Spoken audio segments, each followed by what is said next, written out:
his live. film We dreams live. right now. Bam. Bam. We got it Okay. live. I'm gonna hit it on YouTube just to make sure it works. But we should probably start talking. It is live. It is live. Okay, I'm gonna. Where's the link? Oh, we're here. We're here. We're here. Hello, all of that fun, wonderful stuff. We are in the midst of trying to get everything set up because Chase is here but not here. Hey man, in respects to Tamatonga, we'll do this guerrilla style tonight and just make it happen. You know? Man, wasn't that weird? Wasn't it like his departure? They made that feel bigger than Okada's departure. That was weird, right? Like, I think there's a lot that we don't know about Okada leaving. Oh, you think it's some management? And, I think I think it's weird that he just magically was like, "I'm leaving." So, and he also publicly saying he's never ever going. Nah, that's not what he said. You think that was like lost translation? That was a bad Google translation. What he said was, "I'm leaving New Japan right now with the intention of not coming back. I don't know what the future holds." That's right. Like he's leaving with the idea in his head, "Hey, I'm leaving with the idea that I'm not coming back," but it wasn't really like him not coming back because the interview that they took it from was him talking about Naito and that he had faith that Naito would be able to carry the company and this, that. And all of the young dudes, everything they said about Okada, this is all like, I feel like this is all setting up for when he eventually comes back. Or Forbidden Door. It could be Forbidden Door, yeah. But okay, we're here. We're going to talk all sorts of stuff. Where is my list of stuff that we're going to talk about? Okay, so we'll have, because as you can see, Ricky Big Rat is here. He is the one of us that has not talked about Vince McMahon, so he can talk about Vince McMahon a little bit, and we can talk a little bit more about Vince McMahon because the story is really not going away. You can definitely tell because even on the TKO conference call today, the fact that it was brought up of people asking what Vince McMahon was going to do with his stock, so there's all of that. And then we're going to talk about John Cena, Randy Orton, their comments on Vince McMahon. We're going to talk about something that I thought about, which, do the wrestlers really think Vince is really gone? Do they think that or is it like last time, like Ronda Rousey said, that isn't really getting a lot of talk about, which is he's gone, but you have people there that are basically being his avatars and doing his wishes. We're going to talk about the Elimination Chamber and all of its wonderful glory. It's hour and 55 minutes of glory. People paying for the site fees for these cards. We're going to talk about Sting. We're going to talk about Revolution and the Observer Awards when we get to the end, if we haven't poured ourselves together. So, Ricky, take it away. Tell us your thoughts on Vince McMahon and all of the wonderfulness that we now have we know about Vince McMahon now. Yeah, we just found out, clearly. What an honor to be able to talk about this fucking guy again. The real sad thing about it is, the story, as you said, is not going away. Things keep coming out. And I do wonder how many times when you guys do this show, how many times is this going to open the show, like, for the foreseeable future? Because you're going into WrestleMania season. You're going into potentially another awkward press conference moment with Paul Levesque coming up. Like, I just wonder how often this is going to keep happening, where we keep finding more and more horrible things that did come out. It's obviously heinous, obviously nothing surprising, but nonetheless heinous. And I do kind of just agree with everyone else that he's by far, it's very naive to think the story is contained to him, John Laurinaitis, and Brock Lesnar. Incredibly naive to believe that in any way.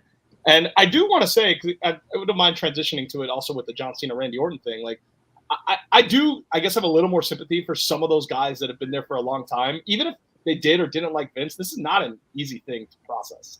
And sure, maybe they knew, like against their better judgment about Vince. But when you read a lot of books from these wrestlers, a lot of these guys, for better or for worse, they kind of view him as somewhat of a father figure in that company. And I think that's why it's hard for them to talk about it. Like, give credit to at least Seth Rollins, who's constantly criticized for being a mark and always defending the company. He actually kind of did come out and say, these allegations are heinous, it's terrible. Like, I feel really bad. It's really shitty. He was kind of the first wrestler to do that publicly. He did it at the kickoff press conference when they wouldn't let other people even interview wrestlers about it. So I do think that does deserve some credit for a guy who's always criticized on this topic. Whereas when Cena and Orton, Orton's was a little more understandable, just kind of rather than talking about the heinousness as a whole, kind of talking about his own hurt at what he discovered. I thought what Cena did was more indefensible because it's one thing if you privately want to be like, I can't just abandon someone that I love because they did something horrible, because we're all probably through life going to have people we know that do something heinous. That's one thing. And that's even one thing to say you want to privately help them out in some way. Using a public platform to say you're publicly sympathetic for him kind of lets him off the hook and makes him more sympathetic in the public eye. And Cena, with his influence and on the platform he did it on, I thought that was irresponsible. And I see no reason why he did that. I don't know how it benefits him to do that in any way. And I don't think it was a good thing to do in the public sphere when the general conversation should be discovering more about Janelle Grant's claims, discovering more about the Ashley Massaro stuff, not letting those stories die. And for him to use his public platform to advocate for that rather than doing it on his own private time, that's not defensible, even if it's understandable that guys that have been in the company for a long time probably have a hard time reconciling with this, Yeah, I thought Orton's was understandably bad, is how I would say it, or just not sympathetic. Bad. No, but I get like when it's like somebody you know, you say, but Cena's was just like, what are you hearing? What's coming out of your mouth? We all say stuff that we don't think about it, and you would think at some point he would say, hey, what am I saying? Oh, by the way, I'm saying this stuff, but just so you know, this what he did. And I mean, Kevin Steen also was very, very, stern about what he thought. I think I was proud of him, man. You do have kind of, and I'm wondering if this is like the way that Sean Ross Sapp and Dave Meltzer and others have kind of not wanted to go at a lot of people in WWE over this. Is I think you have a generation of wrestlers now that maybe didn't see this. I don't think Cena and Orton would be in that. I think that people like that indie NXT generation, I don't think probably ever saw this to a large degree. I think probably most of it was, as far as the wrestler saw, wasn't there because you didn't have the divas like you did in the early 2000s. They weren't necessarily Vince's type. All of these, we all know that. Mm-hmm. So you have all of that. I think that played a little bit in. There's the disconnect between people, but that's kind of why I brought up the thing. Do they think he's gone? Because you have that tweet that Ronda Rousey put out, which was when he was gone last time. You had people that were basically still doing his wishes. I don't think that's probably going on, but if you're in that company and you've been around that mentality of how powerful Vince McMahon is and what he can do and can't do, I wonder how many of them are still like, well, is Vince really, really gone? Or is he just not here and that and the other things? So that's my thoughts. Can they afford to have him around, though? Go ahead, Brandon. I didn't mean to cut you off. I'm sorry, but could you afford to have a situation where Dixie Carter emails the wrong Mike and we found out that Vince Russo is still in TNA? Right. Could there be a situation where we find out that Vince is still somewhat in control? Could that jeopardize anything? Could. I mean, I think you'd have more backlash. I think you'd have the sponsors like we saw with Slim Jim. I think you would have that kind of backlash because it was evident that they were like, no, something's got to be done type of thing. But I don't think. I would say then also what benefit would it be for him to be around? What is he? I think it's not so much benefit. I think it's more of you got, his people are still there. He still has people there. Not as many, but he still has people there. And how many of those people are still doing what Vince wants to do and not so much what Paul and other people want to do. And I think that would be my question. What would be the difference from what he wants being done versus what's being done now, what was being done in the previous time as well. So because it doesn't benefit them at all to actually have him making decisions now, because most of that roster either has no reverence for him or they just flat out don't like him. So it really I don't really understand what they would gain out of that other than just to coddle him and to stop him from being what he could be, which is fucking I mean, I think the the booking is boring right now, but it's still 1,000 times better than it was. Oh, 100%. When he was because at least now you're giving the fans what they want. It's Right. just kind Instead of him like just booking for Instead of himself, looking like you against do. the fans Yeah. and for himself. yeah. Yeah, and you got guys. It's also just the way guys talk, like the way Drew and Cody in particular, like give their promos on Raw. They actually somewhat sound like reasonable human beings, rather than just like the generic like WWE speak that existed for so long. Because we know how heavily like those were over edited and overproduced and overscripted. Oh my God. And I'm not saying it's still good or still purely authentic, but it at least comes closer to that realm of like, not coincidentally, I think why Drew is kind of getting over again in a different way from what he's done the last few months. Like, you can tell the difference between who's like fully scripted and who has like a little bit of leeway to kind of do their own thing versus before everybody was just going off the script. scripted. Yeah. Everybody, yeah. That's true. Yeah. They would freak out if they figured out like they would get a couple sentences in and they realized they were off script, even though they were still on script, but they were these aren't what I was supposed to say type of things. And I think that's it is kind of what it is. But that's and then I think a lot of people are also missing the point, because a lot of people are like, why are we talking about all this stuff that happened like in the early 90s, late 80s? And I think a lot of people miss the point of that. When people bring that stuff up, what they're talking about is like how long the culture of all of that going on had been in the company. And, then you're not going to be able to just get rid of that with one guy, with getting rid of a couple of guys, or even a couple of people. Like you had, Fightful had a report that I thought was kind of funny, because they were saying somebody high up, this is how they put it, they said a higher up in WWE said that one of the executives, that the unnamed executives in the lawsuit, hadn't been there in a long, long time.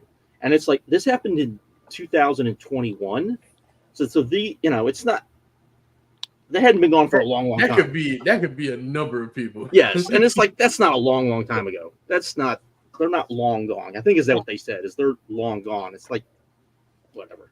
It's also trust for the current roster, because like some guys know like who like the quote unquote Vince people are in that company that are still there. Like all the guys that in the booking, the producing side that he was with for years and years and years. I'm sure the current talent, even if they don't know the history of the WWE back in the day, they know who the Vince guys are. And if there's more reporting that the Vince guys are involved in other incidents, that affects their relationship with the current roster, because they're still there, and the safety of the current talent as well.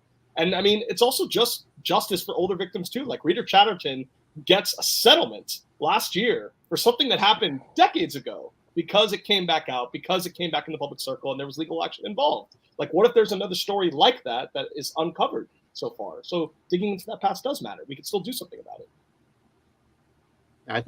This is like how, like, people that think this is going to go away, or people that want this to go away, I think are just very naive and don't, like, I think we said, like, when we did one of these, and like he left the first time, I think one of the things that we all kind of said was that, well, this is all great and wonderful, but there's other stuff that's going on in this company too. We need that then. And I think we all said that this all needs to change, because we all love pro wrestling, and we should be beyond this now. Pro wrestling's a carny business for good and bad. This is one of the bad parts of it, and you need to like get rid of as much of this stuff as you can. You should have got rid of it a long time ago. So, it is kind of what it is. So, well, he's definitely this is all just for sure. This is all to me just like, can y'all hear me, by the way? Y'all hear me? Yeah. Okay. Yeah, this is all to me just like really just exhausting. Because man, I'm like, I'm at work and they got me training, and it seems like every day I'm reading something more about Vince McMahon, and then you already know what's gonna happen. Like in like a couple weeks, maybe a month from now, who knows? This will all be quiet, and I just want people to keep like getting to what matters in this, because even when it seems quiet, there's years and years of evidence and years of stories that we need to keep trying to uncover, instead of just not talking about it like we did the first time. When he was gone the first time, it just disappeared. Like, oh, Vince isn't here anymore. That's good. But like with this, let's keep finding stuff. Let's keep, asking these questions and stuff. Even if there's nothing necessarily new, no matter how exhausted I am, this is a good thing. Right. Can we, because as soon as we start, rooting out all the dudes from that old regime, then maybe we can move on from all this shit. Because I've like the kid said, I feel like this goes deeper than the initial names we name, and also how many like sponsors and shit like that were like fed women by Vince McMahon, like motherfuckers that like have long time relationships with. See, I was thinking about this at work. A conspiracy theory just kicked off, but like how many like how long he's been in bed with some of these sponsors? How many times have they like some of the execs there have indulged in some of the WWE women that Vince McMahon is like yeah, man. I feel like it's because just how connected the WWE is in our pop culture and just our society, just all that stuff. You know what I mean? Vince is so connected to so many places, and so many people in so many high places know him and are in the same circles. Like, how deep does this really go, man? I want to go back to the Cena thing because voices have brought this up. The fact that Cena is such like you mentioned, Josh, like we say things without thinking, but Cena's always seemed like one of those calculated people who thinks before he speaks because everything is kind of on the line for what his brand is trying to be. But he doesn't go against the grain against Vince. He's in public. He still don't bury him. Yeah, it's weird. Right. It's in public, weird. He's not saying, like, he's even talking about it, not giving like a no comment or anything at all. Like, he's giving his truthful opinion. That's very interesting to hear from a guy who, again, is so protective of his image as far as everything he does, as far as like Make-A-Wish and all that stuff. The fact that he won't go against Vince is very interesting. It makes you wonder, like, what is he hiding, bro? Like, well, what, I mean, you know what I'm saying? Look at his ex-wife. I mean, it's no secret that. But even if you were hiding, why would you say anything? Why would you I agree. Man, that's so weird. If I was him and I was WWE, I would be scared shitless that he says something that's going to piss her off, and then she's going to start talking about the things they don't want her talking about, which has always been rumored. So it's like, what, that's a whole different. And I think one of the other things that, like, if people start really asking questions, especially like outside media people really start asking questions about like things within WWE, like what happens when, somebody just randomly, some reporter that doesn't really know and finds out and they're, it's what it is. He goes, that time we were stuck in Saudi Arabia, though, that wasn't very much fun. And then the reporter's like, what are you talking about? And then they tell them, and then they're like, wait, what? And that whole thing. It was a nothing story. How was it a nothing story when that happened? Yeah, I know. But you had people that were like, it's okay, nothing bad happened. It was like, what are you talking about? They were on the tarmac for all hours. These dudes taking videos of them getting home and hugging their kids. And they never do that when they go out of town. Like, why is it this specific time? It's just, man. We talked about that for like a week, and that was it. I know. Yeah. And then it was like, it's okay. And and I do wonder, like, moving forward, like, because kind of like you guys are saying, like, they've been a public company for a long time. And clearly that had no bearing on them getting more scrutiny, more investigations from the Wall Street Journal, more, like, kind of policing of this heinous stuff that they've been hiding forever. I do wonder what happens now, because for all the criticisms of wrestling media that are largely deserved, they're also, like, more in bed with more media companies than ever before. Now with Netflix, with ESPN, with, a bunch of different networks. I do wonder, like, are we now in a world where, like you were saying, in 2019 that happens, no one cares? Are we now in a world where now people care more, and now what follows is a little different than what you would have been even 5 years ago? Well, if I'm like somewhere like ESPN or something, I'm trying to control my coverage because I'm so partner. Like, unfortunately, that's how it is. I'm trying to control how this thing is covered because it's gonna make us look bad too. It'd be like them, how they cover the NBA, how they cover the NFL. It's the same. Like, they hedge their bets a little bit. I would definitely say, and look at what Netflix's response was of, Vince is gone, so it's okay. Yeah, that shit was weird. Like, that shit was like okay, and you've got a documentary that's going to come out that probably now needs to be completely redone because of all this stuff coming out. So yeah, we're not going to stop talking about it, and I think that's one of the things, because I'm sure there's lots of people, like, I understand if you just want to, like, come on and you just want to review shows and you don't want to get into, like, backstage stuff and you just want to, like, talk about what you like. but at some point you have to like acknowledge at least what's going on. And my thing is, realize if that- you want to do that, if you want to just review your shows and shit like that, don't talk about this company. Just don't talk about this company. Like act like they don't exist, because it's impossible to just talk about these shows and shit without talking about this giant elephant in the room. That's just how I feel. But they won't do that, will they, Josh? They won't do that. No. They won't do that. No, sir. No, But it's sir. all. So we're. I guess we should talk about Elimination Chamber. Man, do we hit like for real? Seriously, like, honestly, do we really have to, man? Well, I want to talk because this was boring as shit. Oh my god! Oh my god! And the thing is, there wasn't. I didn't feel any of the matches were bad. I just felt they were boring, nothing happening. Like maybe good matches. I thought the women's chamber was kind of bad. I thought it was kind of bad, man. I've got Tiffany Stratton is awesome though, and I wish they understood how awesome this girl actually is, because she does that insane fucking dive and gets fucking rolled up immediately after. Like, bro, what the hell is this, man? Like, I mean, you gotta think they have some interest in kind of making her one of the top stars. I mean, maybe exactly not right now, but she's fucking amazing though. Like, honestly, like, I mean, given how long I she's talk been a lot doing of this, shit about NXT, but yeah, she's amazing, man. I would be kind of miffed if I was one of the women that had been in NXT longer than her, that are better than her, and got, you know, and haven't been brought up. But no, I thought the women's match was there. I thought it was maybe good. I don't know. It was I don't see how you can watch these shows live and not be bored off your ass because of all the downtime.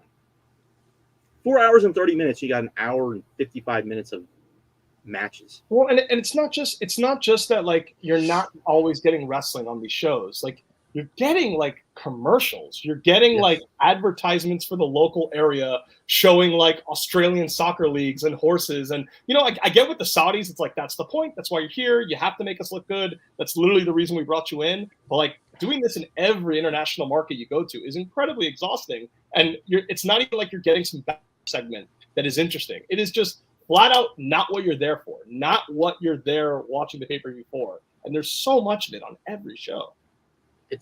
I wonder how many people.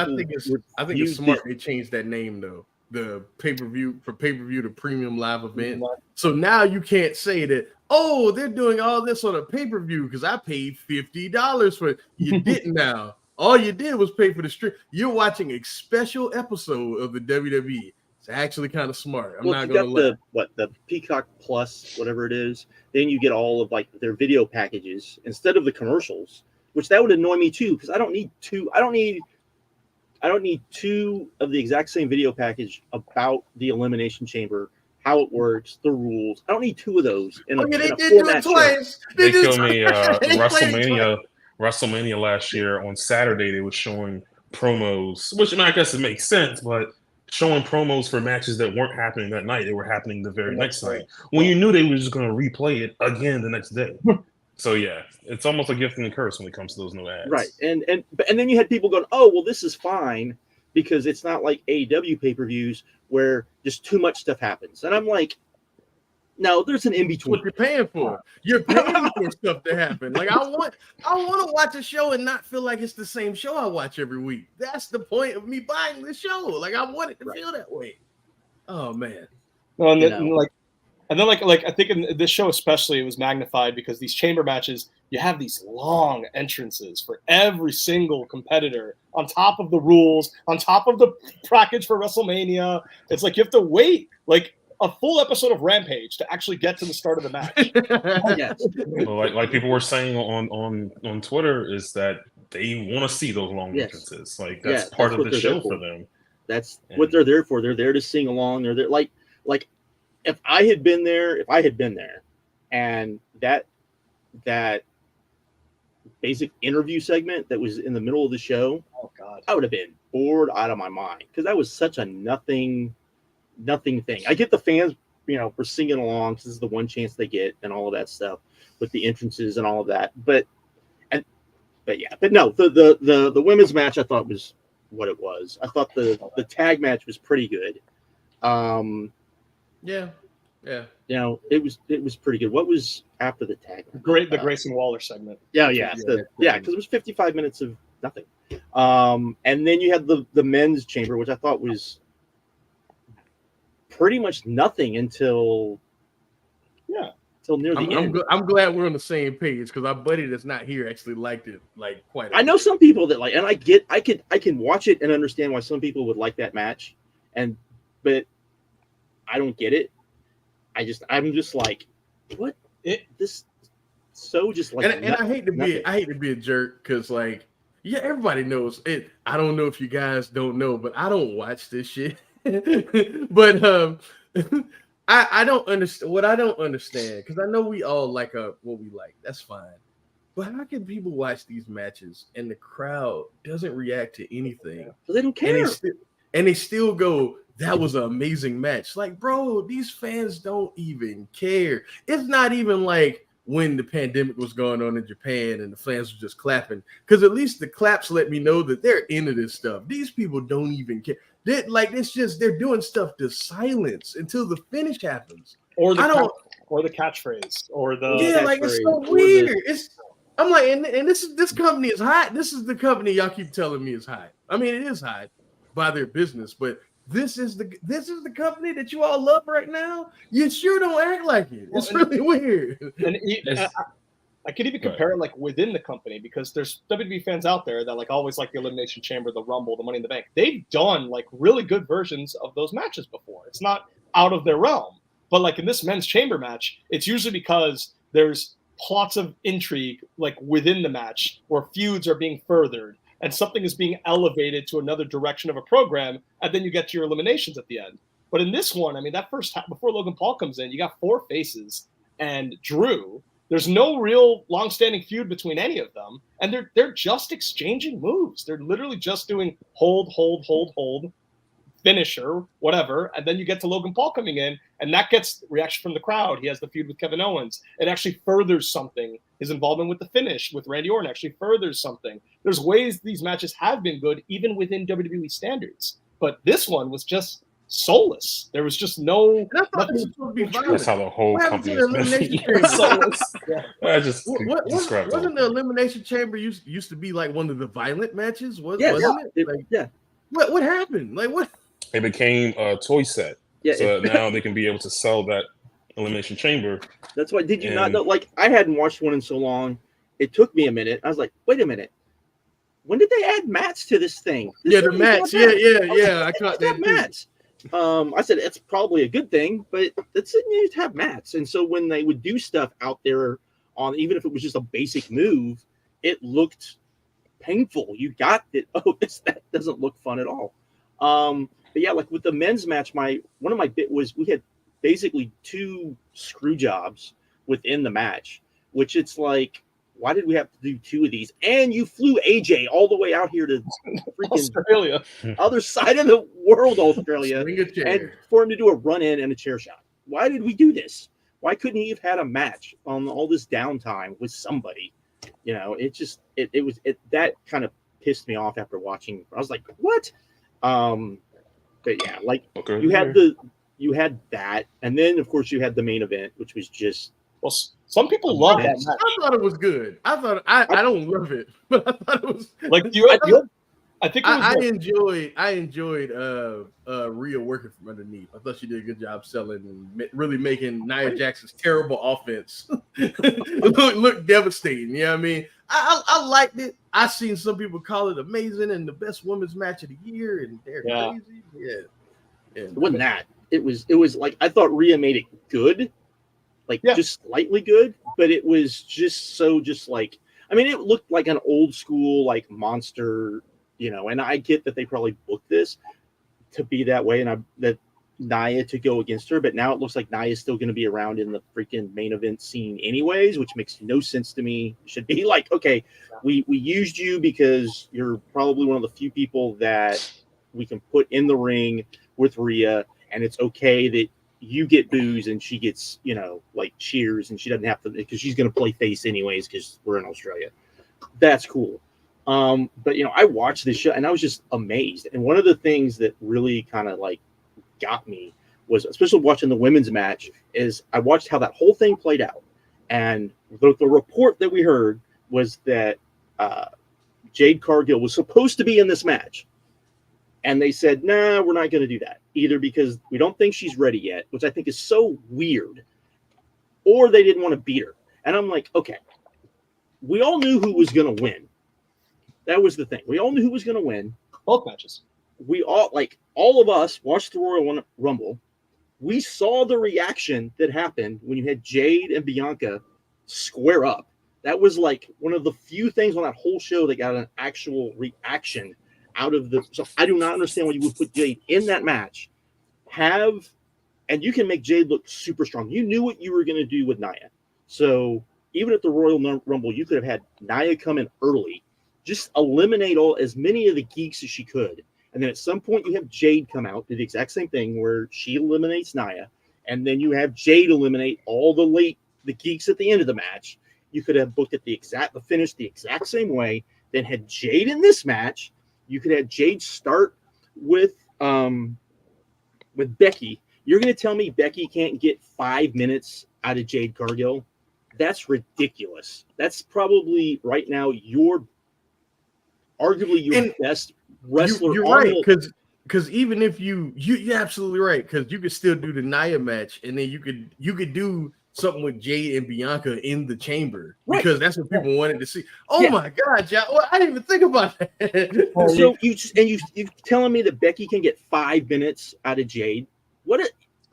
Jade, like, Becky is good. She can get 5 minutes out of Jade. We saw Chris Statlander get more than 5 minutes out of Jade, and Becky is far much better in the ring than Statlander is. So I don't understand why what the mentality is there. And then you could have had, Tiffany Stratton come out. You could have had who else was in it? Naomi come to the match, and what's her name? The other girl, I can't think of her name. Liv Morgan. You could have had Jade and all of them look like a complete freaking monster. You come down to Jade, Bianca, and Becky, and you have somehow Bianca cost Jade the match, pin Jade, then Jade gets pissed, basically knocks Bianca out, costs Bianca the match, and then Becky can win, and then you have a main event. Because why in God's name do you have Jade Cargill on this roster and you're not going to have her having a WrestleMania entrance? That's like ridiculous to me. That's the whole point. You signed somebody like Jade Cargill for her to do what she did at Double or Nothing in that dome. Like, what? Bro. Oh, man. I didn't think about this now, man. Oh my God. Like, look. We all know Jade Cargill is very limited in the ring. We know that. But the one thing that she has more than maybe anybody in all of pro wrestling is aura. Presence. Like you see this woman and you go, yo, this is a special human being. You know what I mean? And this is like the moment where, like, you always talk about the fucking casual fan. This is the moment where you put her in front of that crowd with all the fanfare that is WrestleMania. And you think that wouldn't be everywhere. Like, I'm talking about social media, on the new, everywhere. This woman doing whatever she would do. Oh my God, I'm so mad now. I did not think about that. Oh, and I would have her and Bianca at WrestleMania. I would have her beat Bianca, because you can have her beat Bianca. Bianca would be fine. Or maybe even do something where they end up teaming or something like that. Just have them interact. Right. Just have them interact. Like, oh my God, bro. I don't understand this. I don't get it. Like, she's not that horrible. She's not that bad. Not. She's not better that bad. Look, she's a Kira Hokuto compared to Nia Jax. Like, what are we doing, bro? Like, what are we doing?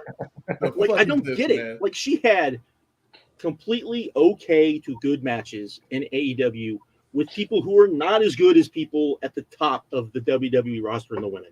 You can't tell me you can't insert Jade into the top of that card and tell the women, hey, we're putting her here. You're going to have to carry her when you're in the matches with her, but this will be better for everybody. And it would. That's how you book. That's what you do. That's what you do. I do not get this. I watched that women's chamber and I was like, I was already mad about it because I was like, this makes no sense to me. And I heard people say, well, they want to save her to after Mania because they'll have to beat her here. Who cares? But you why? can pin somebody and still why make do them they look wanna- like a. Why wouldn't you display her right People now losing is okay. where they have the biggest audience? Dwayne is in the company. Yeah. Cody is white hot. Like, why wouldn't you have her right now where the most eyes are on the product? Not saying that they're going to go down after Mania, but it's more probably likely they're going to lose out on like these It happens every quote-unquote year. casual It fans. happens every So year. why wouldn't you present her as best as possible during this time period? You actually might have had like some drama, in that match itself too. Like with every spot that Jade does, like comes off a little more meaningful versus It's like because she plays into it. I mean, here's the thing: she is not good in the ring. Sure. Everything else, when it comes to Jade, is next level except for her promo. Man, I wish she could wrestle. That's how annoying it is.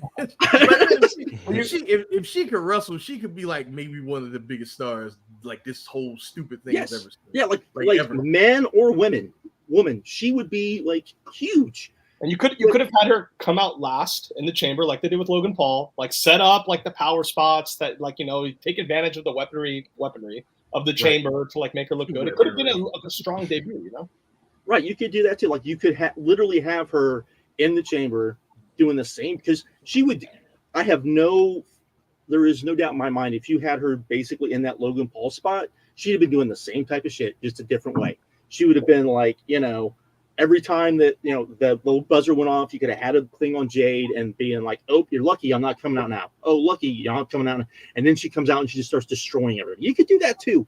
There's ways to book her, even if she is not good, because she is Goldberg to like the nth degree. Because Goldberg was very limited, but she's better on the mic than Goldberg was for a long time. Goldberg was not good on the mic. He had intensity, but that was about it. She has even more presence than he did. It's a different type of presence, but she has a presence that you don't get almost at all. I don't understand. I hate to sound misogynistic, but all of us want her, and all the women want to be like her. You know what I mean? Exactly. I hate to sound old school, but it's true. It's true, man. Do you think that they're just anal when it comes to the like AEW guys specifically? Because I do think like they like have it in their heads that there's got to be a way they present the AEW talent, like to make it crystal clear that they're better off here than they were in the other place. And maybe that is like clearly everything they've done has shown that. So maybe that's like messing with them of like, I don't want Jade to lose in Chamber. No matter how awesome it looks, no matter how great we present it, we're just terrified of that because we're trying to prove a point to get everyone to come here. But it would fit the story of, like I said, you can have Bianca pin her and then her attack Bianca like right away, like a flash pin. She gets up, she gets the better of Bianca. And then you have, and if you go, well, you can't really do a feud because, she's not that great in the ring and you'll be exposing. I said, put her in tags. Put her in tags from now till Mania. Then you have that match. They ain't even got a feud. Just have them tag together. You ain't doing nothing with Bianca anyway. Just have them. Who's the dorky ass fucking women's tag champ? Who's the fucking women's tag champions? Who cares? Give them those. Like Asuka and Io, I think. I mean, Asuka and who gives a shit, man? Just give them those. Come on, man. Like I said, you've got like it really. It's like I don't get this mentality because you have women in that company who can carry Jade to a good match. Jade doesn't need to be going for 15-minute matches anyways. 10 minutes, that's good. That's all you need. They'll do what Tony Khan what they're supposed to. They're supposed to do what Tony Khan should have did. Just highlight what she does well. And that was the biggest issue because Tony just had her go out there and, hey, this is how you learn how to wrestle. And well, I think she will get. I think if they have her on the road in the because she lives in Florida, so down in the performance center and at least getting reps, I think she'll get better. I don't think she's like the dirt worst. She's just not good. But there's a lot of women on that roster. That's way worse than her. That's way worse than her, man. So I don't look like Jade Cargill. I'd say that.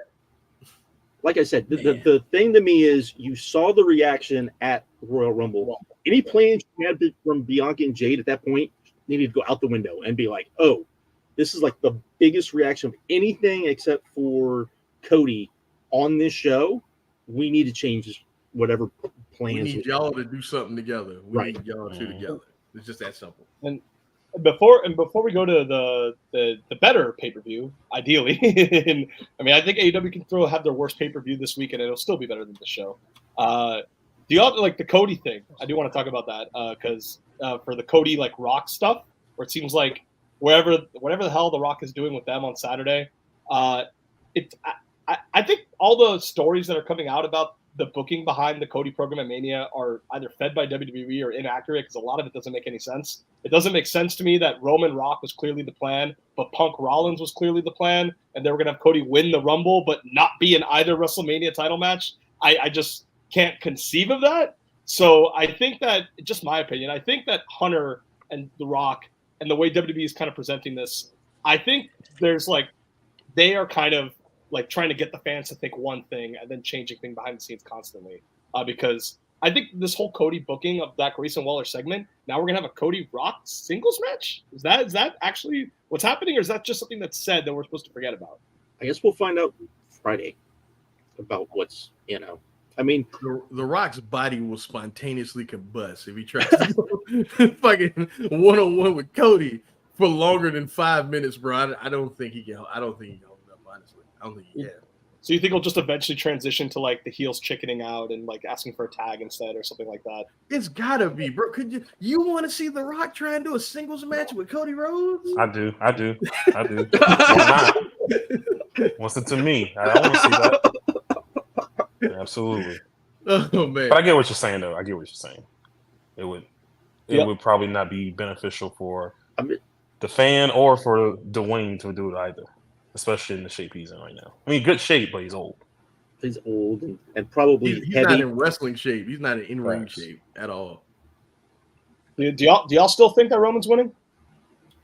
It wouldn't shock me. It wouldn't shock me. Let me put it that way. There's no way. I think the only way any of this makes any sense is that Rock turns on Roman at Mania. You get Rock Roman next year, and then they finally end the Roman title run. That's what it seems like. Man, I hope to God Roman wins. I need him to win. I need that to happen. I need to be on Twitter that night. It happens. I need to be there. Oh, I wish at work I could have had my phone out last year. when at work, when all these people at work found out that he lost. Just, oh my God. It was like people were mad. And I was just like, the lamest finish ever. I was just like the lamest finish. I just, like Cody. Oh my God! Could y'all imagine this story that they're telling? You change absolutely nothing, right? But imagine Cody as the champ. Right. Imagine Jey Uso turning on Roman Reigns, all that stuff with Jey. Imagine everything happening, but Roman Reigns now losing his mind because his grip on the WWE is starting to slip. That is a way more compelling story than whatever the hell they're doing. I would actually watch if that was the story. I would watch without y'all telling me to watch if that was the story, honestly, because that's an amazing story to tell. But that's the story they should have been telling last year. Yeah. Like Cody should have won, and then this motherfucker should have been paranoid ever since. Like, I mean, you guys aren't listening to me. That's what should have happened. We all watched Mania last year without anything to do with this, just because we naturally all watched it. So you had a chance. You had a chance to be like, "Hey, we're gonna go in this direction," and they completely, just lost the narrative. I think it was just not good. What do you guys? Okay, so just touch. What do you guys think about the fact that we've now had that? Elimination Chamber was paid for by the Western Australian government, and this or somebody in the government paid for it. Site fees. That's without a doubt the future, because the same thing happened in California. You think at some point they have to put on better shows though, if they're gonna, or do you think that they just don't care? I mean, until people stop paying them, what do they gotta do? It doesn't matter, man. They're hot. It was good to somebody. These shows were good to somebody. It just may not be for us, but you've been on Cage Match. Right, I just looked 7.5. It's crazy, man. Crazy. The argument people were saying, "Oh, who cares? It was 55 minutes between the matches. The fans loved the talk show." Like, these are fans that stop playing. I was like these are fans that get a show once a year. or once, not even a year. They get once, who knows when. Australia gets, I think, a tour once a year. It was a big show. It was a pay-per-view. Of course, they're going to be hyped. That's not, I mean, they're just glad to see their people they watch on TV. They're just happy to see them. I mean, and be able to do the things that they don't get to do on a normal basis. So, but this is a TKO deal. So I wouldn't be shocked if they go back. Imagine if they tried to pull that segment in New York City. Imagine that. Imagine that whole show in New York City. Well, I mean, for these markets, like how often, like the Puerto Rico thing, I think that was last year, where it was like they hadn't had a pay-per-view since 2005. Well, now they had one, 8 months ago, 9 months ago, 10 months ago. And I know the thing is they're going to be changing the international sites, like to try to get that first-time exposure as often as they can. But it does kind of seem like I just don't know how often you can go through that cycle before you eventually run into the problem where either what you have on top is not good enough or the city fever, like especially in those Europe areas where a lot of those fans cross travel between European countries anyways. I can totally see a world where it kind of loses its newness. And especially when you're not, like we're in Mania season right now. When you're post Mania season, it's very different. Like I would think at some point it would expire in interest, just maybe not right now. Maybe not Germany, but after that. Like I don't know. I just found it interesting. Like they're going to get paid, so it doesn't matter. It's the way it is. So UFC's been their calling card for like what 6 years at this point. Yeah. They're getting paid. What's it matter? Yeah, it's like what are you gonna do? Let's see. I guess we should talk about. I wish Chase was here, but I guess we should talk about Sting. And Sting is finally saying bye, not bye the way Daniel Bryan is going to say. Wow, you do that all the time. I know I do. All the time. You know why I do that? You know why I do that? I do that because that's what my wife calls him, and I'm like, don't call him that because then I call him that. And with the freaking thing behind it's very icky. It's like seeing someone write Ric Flair with the K at the end. Like it pisses me off. Like it's no beyond. It's the same thing with Daniel Bryan.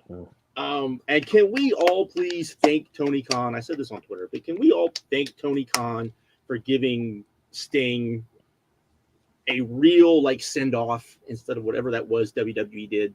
Can we please? I mean, I know he got hurt, but still, they didn't treat him like a legend. They just treated him like, oh, it's Sting and he's here, and we're not going to give you anything you want with him.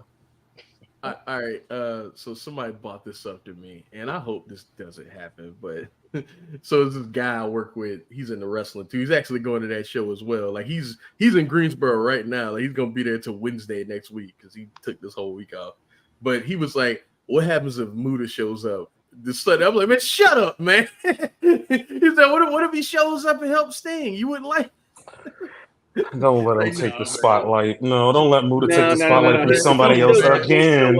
He'll show up whatever they're going to do next week. Whatever thing they're probably going to, that'll probably be the because they'll probably have some sort of ceremony for him. Well, but they said that this is the last Dynamite for Sting. So what are they going to do the following week? They said because I thought the same thing. I was like, oh, they're going to do like the Ric Flair thing where they have everyone come out on Dynamite. But he said this is the last appearance for Sting's final Dynamite. Right. That's what they're billing it as. Yeah. So and maybe they'll fly him out and be like, God, I hope not. Tired of this man, but I just want to throw that out there because he brought that up, and I was like, man, oh my god, not again! I thought I was free of this man. Well, if he's in the mood to get up, it's harder for him to be like, It's I don't want to see him anymore, Jack, ever again. Don't this man.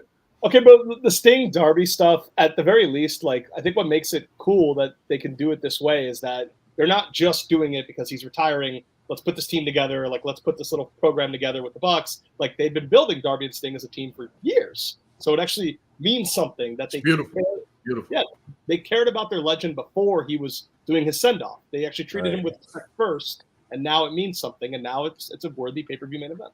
And they did a good job of straddling the line where he does not seem over-pushed, but he seems important. You know what I mean? If this was TNA, Sting would be the champion. You know what I mean? Hell, he was. You know what I mean? But yeah, so they did a good job because Sting. This all feels important. Them being the champs feel important. Sting defending his title. You think they'll close with it, right? You think they're gonna close? I think they'll close with it. I think you need to, yeah. Because the three-way is going to be some sort of screwy thing. So they'll close with this. Now, here's the question. Do you have them win? Or who do you have win the match? There's a question you asked. Okay, all right. So me and my girlfriend was talking about this because she said she thinks that Sting and Darby should win, and then they should just vacate the titles. Darby should vacate the titles the next night or on Wednesday on Dynamite. I don't know. I think Sting will want to go out on his back. I really do. I think because he hasn't lost like the whole time. I think he wants to get in. The Bucks let him do that though. Yeah, like that's true. I mean, this ain't your night, Sting. As much as it is your night, this ain't your night. You gotta win. You gotta win. Yeah. No, I think it's perfectly set up for the Bucks to win, and this sets up like their persona in AEW being even more obnoxious. They're not only the EVPs, they freaking ended Sting's career, and then they, I think, would hold those belts actually for a little while, longer than people might think, and then it'll set up to someone else beating them, and you transfer the energy from Sting's retirement to the Bucks heel reign. If you have them beat, is that set up somewhere down the line, the Bucks and Edge and Christian? I mean, I think that's eventually going to happen. Man, you can never look after everything that's happened with Edge and Christian in AEW. They can never get together, bro. No, come on. You know that's going to happen. That's not happening. You know that's going to happen. Don't do it, Tony. Don't do it. I think this is my favorite story in the whole company. I think they'll lead to it. I think they will. I think both of them know that they have to there has to be a reason, and the reason has to be, which I could see the Bucks beating Sting in some way being maybe the thing that triggers Christian in some way, and that's where it starts. Like, I don't think you do it like right away. I think you do it like maybe all in. Maybe they say Wembley in the chat. Yeah. Well, and also it's like I think Edge. Man, I don't ever want to see that, man. Just make them hate each other their entire run of AEW. But how much longer does Edge have? Like, I imagine he's still. I think he did say on the record he still wants to do like those tag matches with the Bucks and FTR. So, like, how long can you push it? You know. Whereas if you turn, but I do agree with Josh. Christian would probably have to turn. You can't do it the other way, and then I think it makes it easier. But it'll be interesting. It'll be. That's my interest. That's the interesting thing, I think. But I will say, I think Revolution has probably been maybe the best built pay-per-view that I can remember from AEW and forever and forever. It's not the. I'll get that when we talk about. Well, I'll talk about this. This is probably the most hyped I've been for like now, not just because I'm going, but like in general, for like one of their shows since like Danielson MJF last year. Like, just to see, you know what I mean? Since that, probably, honestly. They've done a good job building all this.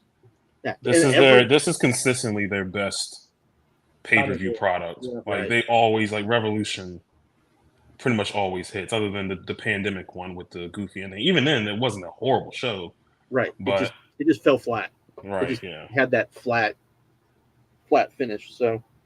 Oh, you're talking about the exploding barbed wire? Yeah, yeah. And that would have been so. I want them to try it again, though. Try it again. Like when they do another stadium show, try it again. Like, open the roof, do real explosions. Let's go, Onita Funk, man. Do it again. Try it again. It'll work. Because that match was I really liked that match up until the finish. I was with it until the end. I was like, oh man, oh here it comes. Oh God, man. Anyway, should we preview the card really quickly? Yeah, let's preview the card. You got it up? Yeah, I got it here. Archer, Hobbs, and Wardlow for the Meat Madness match. I mean, other than the name of the match, I mean, I think that match will be amazing. Meat Madness. I mean, they had an organic, fun thing with Hobbs and Miro at All Out that got that reaction and got that theme. And this is just an example of us just taking it too far. Like, it was fun in that moment in time. And now it's like we're over glamorizing it, making it too corny. Like, I prefer without it. But what does Lanza call it? The subtlety hammer? Yeah, the subtlety. Where's Miro? Yeah, I don't know. I don't want him, but I'm just curious where he's at. Why is he they said that I think he's still dealing with stuff. Oh, that's right. Hold on. Dealing with what? His wife has some shit going on, right? Yeah, his wife has some because the match. I don't want to be a jerk. I'm not going to do that. Like she had to go. Like she was in the hospital. I remember. So I think there's still all of that. So and obviously, I'm not wishing her anything ill, but very, very convenient that someone who has a lot of problems with AEW management. Oh, your wife's still recovering, bro. Come on. I'm not saying he's not telling the truth. But if he wasn't, just let him go. Would you be surprised? Exactly. I'm so tired of him, Malachi, Buddy Matthews. Goodbye. Just Andrade when he was there. Andrade got out of there. If y'all don't want to be here, then go back to the WWE and let them not. Tony won't let them. That's the problem. That's the thing. Like he needs to. He needs to. Honestly, he needs to. Because honestly, you don't even need Malachi no more. Because Julia Hart and Brody King are the act. Let him go. You know what I mean? You don't even need him. And Buddy Matthews, same deal. They got a bunch of all these people on the roster. They can go. Well, the weird thing about Miro is that Miro came well before all those guys, or at least I guess with Malachi it's around the same time. But Miro was very pro AEW management publicly, like in 2020, 2021, like talking about how they kind of revitalized his career, and then the relationship kind of turned sour. I think it's just because he sees himself at one level and they see him at another level, and I think he's got that. I came from WWE mentality, so yeah. So I should be at the top of the company. That's how you yeah. And like with Malachi and Buddy, I kind of get it because their significant others are there, and I understand. But y'all also got to be honest with yourselves. Like Malachi, they released you, Alistair. They come on, they released you, Buddy. But his savior, Paul, is in charge now, and not the bad man. So now he can go back and he can be used correctly. Though I find that completely hilarious because it's very possible that he could go back and then Paul be let go. And then where's he at? And then you're right back where you were. Right. Them not using you. Come on, man. Paul gets let go. That'll be the time. That's when you release him. Like, okay, goodbye. If I'm Tony, I would do that. You still want to go back? You still How's your back feel now? Feel now? Y'all think Wardlow's winning, right? I mean, he's getting all this. Yeah, he's definitely winning. All this promo. Yeah. I mean, I figure I love Archer, but I figure Archer's there to take the pin. So probably. But I think and that's unfortunate, man. But you know what? I love Lance Archer, man. I mean, I love him, but of the three guys, he's and he'll be fine. He'll take his pin. He is the one of the dudes, and a lot of people. That can really benefit from this whole fucking quartet that Tony Khan and the guys from Rev Pro and Gato and them Rocky and them are he can bounce everywhere under this umbrella, and if he's not big here in AEW or something, he can pop over to Mexico and maybe do some stuff. You know what I mean? He's definitely. You don't think some viewers look at Archer and be like, "That's a base. Let's go." Exactly. some of these crazy dudes at CMLL after watching Fantastica Mania, they definitely like, yo, yeah, this dude wants some of that Archer. Okay, what else we got? You got FTR versus BCC, Claudio and Mox. That'll be nuts. Is there a gimmick or are they just? No. Which they kind of felt like they were building up to something with their promos, but it's going to be a straight tag. It's just going to be straight tag. Which I prefer. Yeah. Any gimmicks, especially since we got 2 3-ways. I'm fine with being a straight tag. Either FTR with the hair. I can't remember his name. Either Cash. He's going to Cash. Yeah, Cash. Either Cash going to eat the pin or Claudio's going to eat the pin. Yeah. Cage versus Garcia for the TNT title. I want Garcia to win. I want Garcia to win. Cage doesn't need that title, and you can do. What I figure is going to happen is because we haven't seen Mr. Copeland. Is Copeland's going to show up at the pay-per-view and help Garcia win, and then Garcia gets his title. I want to be there for that. Yeah, let's do it. Absolutely, let's do it. I have to be honest. I gotta apologize, man. I was very, very critical Adam Copeland and all this stuff. But this has been my favorite part of AEW. I can't believe it, bro. This is my favorite part of the show. I love it to death, man. Christian is so great. He is so great, man. I think don't be surprised if, and I think people wouldn't like this, but it seems like something Tony would do, where you either have something screwy or some reason where Christian still retains, but then you do the switch like in a couple of weeks, like even on a Dynamite or so. They got Dynamite. They got Dynamite in Toronto in like 2 or 3 weeks. Yeah. So I thought that would be the time that they're gonna have their next singles match. He's gonna do it on that show. But I'd much rather them just have a grudge match and not a title match and let it go to Garcia personally. Yeah, and it wouldn't shock me if he just like wins now, but like the feud is still very new, and they like to do this thing where we see title changes on Dynamite all the goddamn time. They really like to save special moments for TV too. So it just wouldn't surprise me if you do something screwy now, keep the feud going, and then Garcia wins like in Toronto or a few weeks. Not saying wait till Double or Nothing, but something like that where it happens. Or do you have Christian win, and then you do the ladder match in Toronto? No ladder matches, please. I'm just saying. Take a break. With these two though, I'm all right with it. With these two, I'm fine. I can't believe I'm saying that. I mean, I just had that thought. I don't want to see a ladder. I'm sick of ladder matches too. There's other things you can do, but especially after we just saw freaking Sammy go nuts off that ladder. Yeah, that was sick. Tony Storm versus Deonna Purrazzo. I don't care. I don't care. No. I just want Donna to win. That's all. I don't want. But she's not really over though. But she's not over. Dry. So dry on AEW TV. Like it's just there. I like her, but she's just not.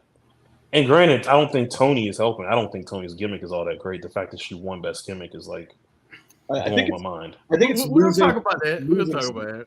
Yeah, I think it was great like in 2023, and I think it's like a little bit like losing an edge every week on TV. Oh yeah, the more I see it, the more we'll talk. Yeah, we'll get there. I want look, Mariah May. I'm a huge fan. Everybody that knows me knows that. I just want whatever happens with this whole Timeless Tony thing, that she comes out looking amazing after everything, because that's another person that is just star. You know what I mean? That's another one. So because if you look at her, it's very deceptive. Like if you look at her, she's just another one of these, chicks that grew up in the, idolizing Trish Stratus and stuff like that. And then you see her work and she's knocking people in the face and all that stuff. Like, okay, all right. Yeah, we'll talk more about her when we talk about the Observer Awards too. I'm a huge fan. So Roderick Strong, Orange Cassidy for the Roddy's got to win. Roddy's got to win. So. I don't think any of those. I don't think any of those Kingdom guys are losing much anytime soon. Yeah. Well, they shouldn't. You've got to start. They have to start winning now. So. Do you push Orange after? Like, what do you do with Orange after that? I don't know. Hopefully, you push him this time. You could have did that last time. But the injury stuff happened with Mox and Ray Phoenix. So Tony just let me go back to my workhorse who had it. Yeah, but Mox. They could have gone back to Mox, and then they just didn't. They just didn't do it. I think that they didn't want to. I don't know if they just don't want to. Okay? So if we haven't gotten there yet, but if you have Danielson win, you have an Orange Danielson feud. We haven't seen that. We haven't seen it. No, and Danielson has mentioned Orange a lot. Well, like he's always talking about all the guys. I've been in AEW for years, and there's still so many great guys I haven't fought yet, and he always mentions Cassidy every time. And this is so perfect for Dan. Oh, you're not real. This goofy shit you're doing. Oh, that's perfect, bro. That's perfect.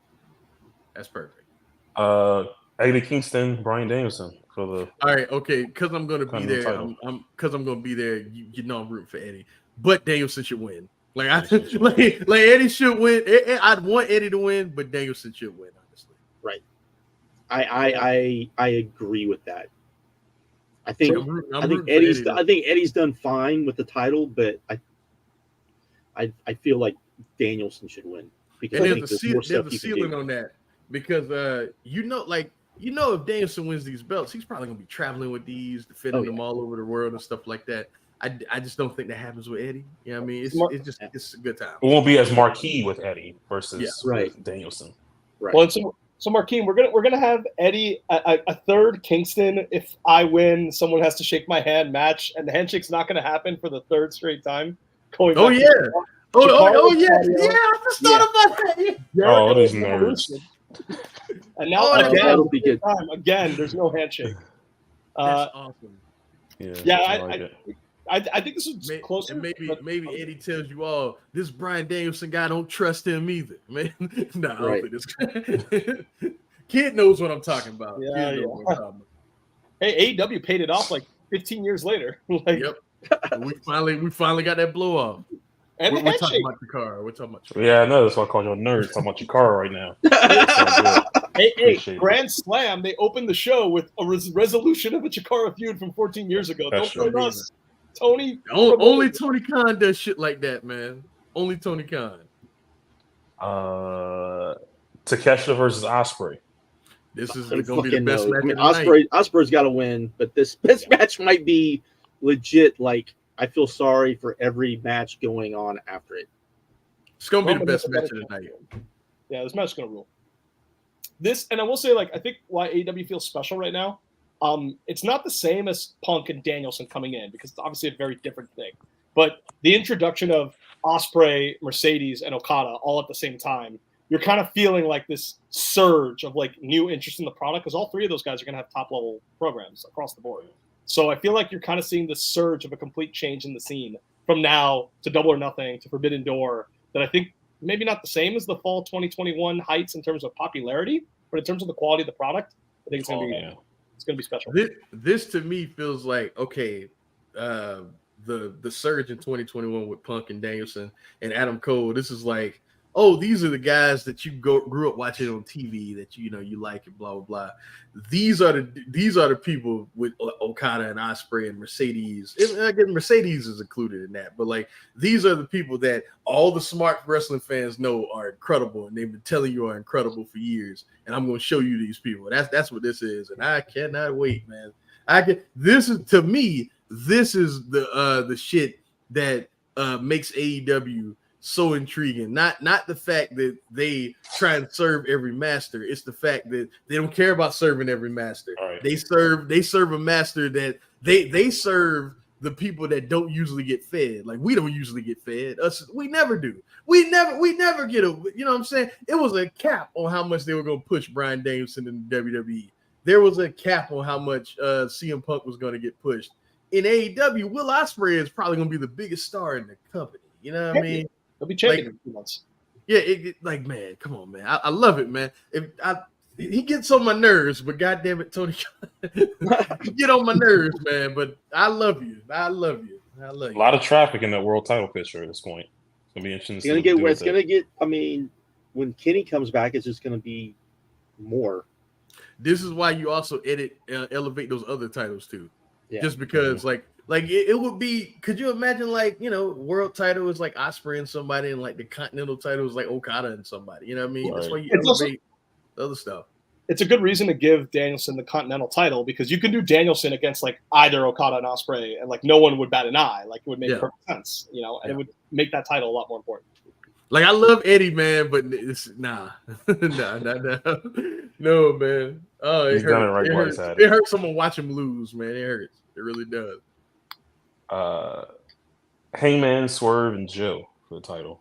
If we get Hangman, Joe has to win. I mean, Joe's got to win. I don't think you can give. I don't want them to give it to Swerve and then Swerve have to do a program with Wardlow. That would not be good.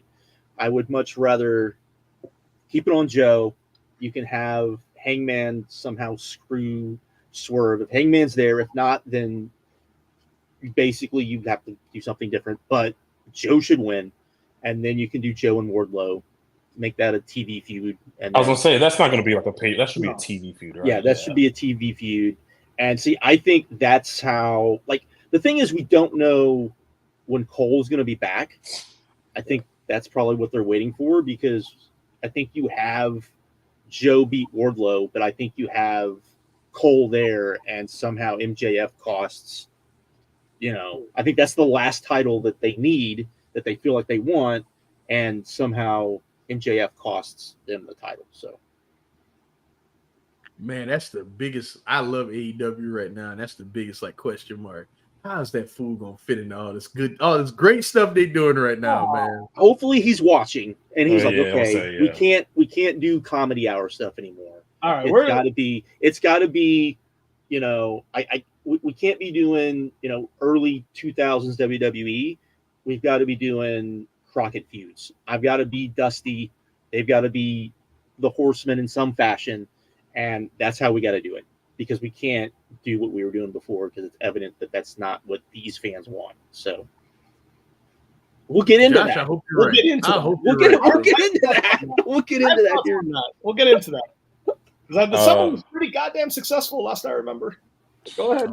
Oh my god! And then we were talking about we're gonna argue. I'm just letting you know, kid. the tag title match, the tornado tag, Bucks and Oh, I mean, Darby versus Sting. I think Sting and Darby are winning, and then they're gonna get rid of the titles, and then we're gonna do a tournament of some sort. I think the whole reason the Bucks are doing this was to set up to winning this match. My opinion, that the feud, the way they change their personalities, all of it is to be the champions, be the authority champions, and like kind of run with that for a while. That's what I've always thought, but we'll see. Could you do a C2 style tournament? Maybe spread a little bit across the shows more, because you can't. I don't think you can condense it like we got the C2 last year, but spread across some shows and maybe concluding at Double or Nothing or something like that. Do you think we can get something like that if they vacate the titles? Yeah, that's exactly what I think. I like that. I like that. I if you really want some fantasy booking, I would have Sting and Darby win. Then the Bucks be like, hey, we're the number one contenders. You're gonna vacate those titles. Give us those titles. And then Tony's like, no, we're gonna do a tournament. Whoever wins the tournament takes on Darby and whoever. And then I wouldn't do the Bucks for that. I would actually do the Kingdom versus. I would have them be the ones to take them on, and then Darby's partner is a devil, and you can have it either be one of the other pillars be the devil, and because you have Britt come back and basically keep like making pillar references during this whole thing with the Kingdom, and you have her with the Kingdom, and then at the pay-per-view you wrap up the whole thing with, that's where you start. You can bring MJF back, because we're gonna have that weird, whatever that weird next pay-per-view is between now and Double or Nothing. So wait, there's another one? Yeah, there's gonna be one in between. Why? Because why not? Because they get 100,000 buys every time they do it. They're still selling pay-per-views at an insane rate. I just don't want them to start doing too many, man. I don't want that to happen, man. I'm always nervous about that, man. We've seen it happen before. I know. Well, we saw a little bit of suffer when you have too much, because World's End wasn't all that great. Right. You know what I mean? I hated it. I didn't really like that show. Yeah. No. But now we've had space between shows, and Revolution. But I think part of the problem with World's End was also culmination of a storyline nobody liked. It is a strong word. I didn't like it. The down matches on that show were just bad. That was the problem. They needed better. They needed better down matches, because there was some great stuff on there, but the bad was really bad. You had some good stuff, and then you had like a couple of great matches, and it just was a weird thing. But to Brandon's point, generally, like you can kind of see from after All In last year, like All Out, Wrestle Dream, Full Gear, World's End, 4 pay-per-views in 3 months, and things like the way they were conducting the stories weren't the same. They weren't like setting things up to build on them a few weeks later. Aside from the Joe thing, like everything was a little chaotic. Like Swerve and Keith are fighting the week of the show, and then Keith's hurt. Guys are getting hurt. Like I do think Revolution, this 2-month window, maybe it's easier when Adam Cole gets hurt. You can actually figure something out rather than putting MJF in a handicap match against the Righteous, because you don't really know what to do in the pay-per-views in 2 weeks, So that's the show. Should be awesome. Can't wait to go. Should be good stuff. I'll be having my popcorn there. Guaranteed to be a great show. I expect it to be like this says a lot. This just on paper, this could be the best AEW pay-per-view, and that's a high We'll see. that's a high ceiling. Yeah, I think that's why there. I think that's why World's End feels so bad, is because the ceiling for AEW pay-per-views is so ridiculously high. Like I don't think people really think about it. Like you were saying, like the VOW guys say, but the Voice of Wrestling guys say this all the time. Like almost every pay-per-view is like a contender for best pay-per-view of all time. Maybe not best big show of all time, but best pay-per-view of all time. Almost every single one of them. And some of them are contenders for best big show of all time. Yeah, like some of them, man. Like some it's ridiculous. Some of Like how are really, really great, man. like it's Tony does a great job booking big shows. I think that's so when he misses, it feels like he really misses, even if it's not like if you go back and you really look at World's End, it's not a bad show, it's just okay. But that's such a big drop from what you normally get from AEW that it sticks out a lot. The bar is here, man. The bar is like way up here. So even when you're like down here, there's a big gap. So But I think to your point, the next few pay-per-views, like probably through Forbidden Door, maybe even All In, like it's gonna be wild. Like that bar might be raised, like just given the time. I expect this year's All In to be what everyone thought last year's All In is gonna be. I really do. I think they're gonna go. Hey, look, the quartet is gonna be in full effect all that weekend. I'm telling you. Like that show, you're gonna see CMLL at that show. You're gonna see New Japan. You're gonna see Rev Pro. You're gonna see all the AEW's guys. You're gonna see everything is gonna be at that show. Hell, Rossi O'Gara will even start. You might see some of them girls on that show, man. Who's ever left? What do you do for? So then, what do you do for Forbidden Door? What I said. Just the same thing. Same thing. Me, I We're think gonna have two Forbidden Door style shows. I think Forbidden Door. I think that's why we're getting the Blackpool Combat Club CMLL stuff now. I think they're building that to Forbidden Door. I think Forbidden Door is going to be very CMLL heavy. What about Double or Nothing Anarchy in the Arena? Like seems like they're probably going to run the Anarchy in the Arena again, for better or worse. We'll see when they're in an arena Mexico. However that all plays out, we'll have a better idea of like exactly what we're getting. I'm really curious on how that crowd's going to react to the BCC. It may be crazy. It might be like because that's a big show too. It's not like just a normal. Oh yeah, that card is great. That card is crazy, man. This isn't just like some match that. This is a huge card. Does anyone see where this Joe thing is going? By the way, that'll be my last AEW thing. Like obviously, there's the Wardlow stuff. Like, how long is this going? I would say if Danielson doesn't win here, I think Double or Nothing. I think you do Danielson and Joe. And then you have Danielson win, and then you have Danielson win, and then you have whatever his last stuff's going to be going into him retiring. Yeah. Him going to 10 matches a year. Just hope they keep all around the world.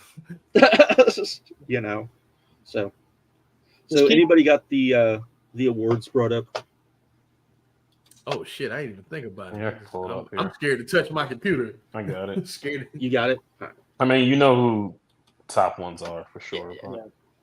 But anyways, so what is everybody's like general thoughts before we get kind of on the awards? Pretty much in line. Yeah, on the awards. They're fine. Like I'm cool with almost all the winners except one, but I'm cool with almost all the winners. I'm shocked people were like, oh, this is going to be like a big giant like thing. I'm like, it's pretty much who everyone thought was going to win, or who everyone wanted to win. One of the two, I think, for the most part. I'm pleasantly surprised by one of them, though. Like, I will say, Will Ospreay had an insano year on these awards. All the awards he won this year, I think, starts adding up to that Hall of Fame. That's the one That's the one I'm pleasantly surprised. He won the Flair thing. So I was know. so happy to see that. I was like, because he fucking deserves it, man. Now I don't know. I don't know if he would have been my choice, but still, like he deserves it. It was cool to see. Do you think really cool Cody and Roman hurt each other in that voting? Yeah. Do you think they some definitely cannibalized each other? Absolutely. cannibalized? Yeah. If Cody had won at Mania and then Cody was defending the title on all those big Right. he probably would have won the award. True. But Roman had whatever it was, like 4 total matches, like after Mania. We'll get. I got a Roman rant later when we start going through these because there's So one. you want There's to go one. from just the top down? Yeah. Just go from the top down. I mean, like you mentioned, Flair, Fez, that's Ospreay. Yeah, Ospreay, Cody, MJF, Roman, Danielson. Yeah. I mean, to me, if you weren't going to give it to Ospreay, you needed to give it to Cody. That was, I mean, wasn't my choice either. My choice was Mystico, man. Like, well, honestly, yeah. Sixth. I mean, you CMLL is not going to do well. Imagine him not on those shows though. On those CMLL. I know. Oh, I agree. I mean, the fact that he got what did he come in 4th, Sixth. 6th? I mean, he should have been on this list because that was a turnaround. CMLL's turnaround is a turnaround. That's like think about 2022 CMLL. We came on this show and buried that shit. You know what I mean? And then the last show when we did our yearly wrap up, I called that my promotion of the year. So think about that. Yeah, completely different show in terms of business, in terms of quality, all that stuff. Volador and Rocky Romero was one of the best feuds all year. It was a really, really great year, honestly. The only company I could say that I thoroughly enjoyed from start to finish is the only one I could say that about. So yeah. Most outstanding, Ospreay, Danielson. Ospreay wins. Danielson, Omega, Sabre Jr., and Kento Miyahara. I don't even see how anyone can debate Ospreay here.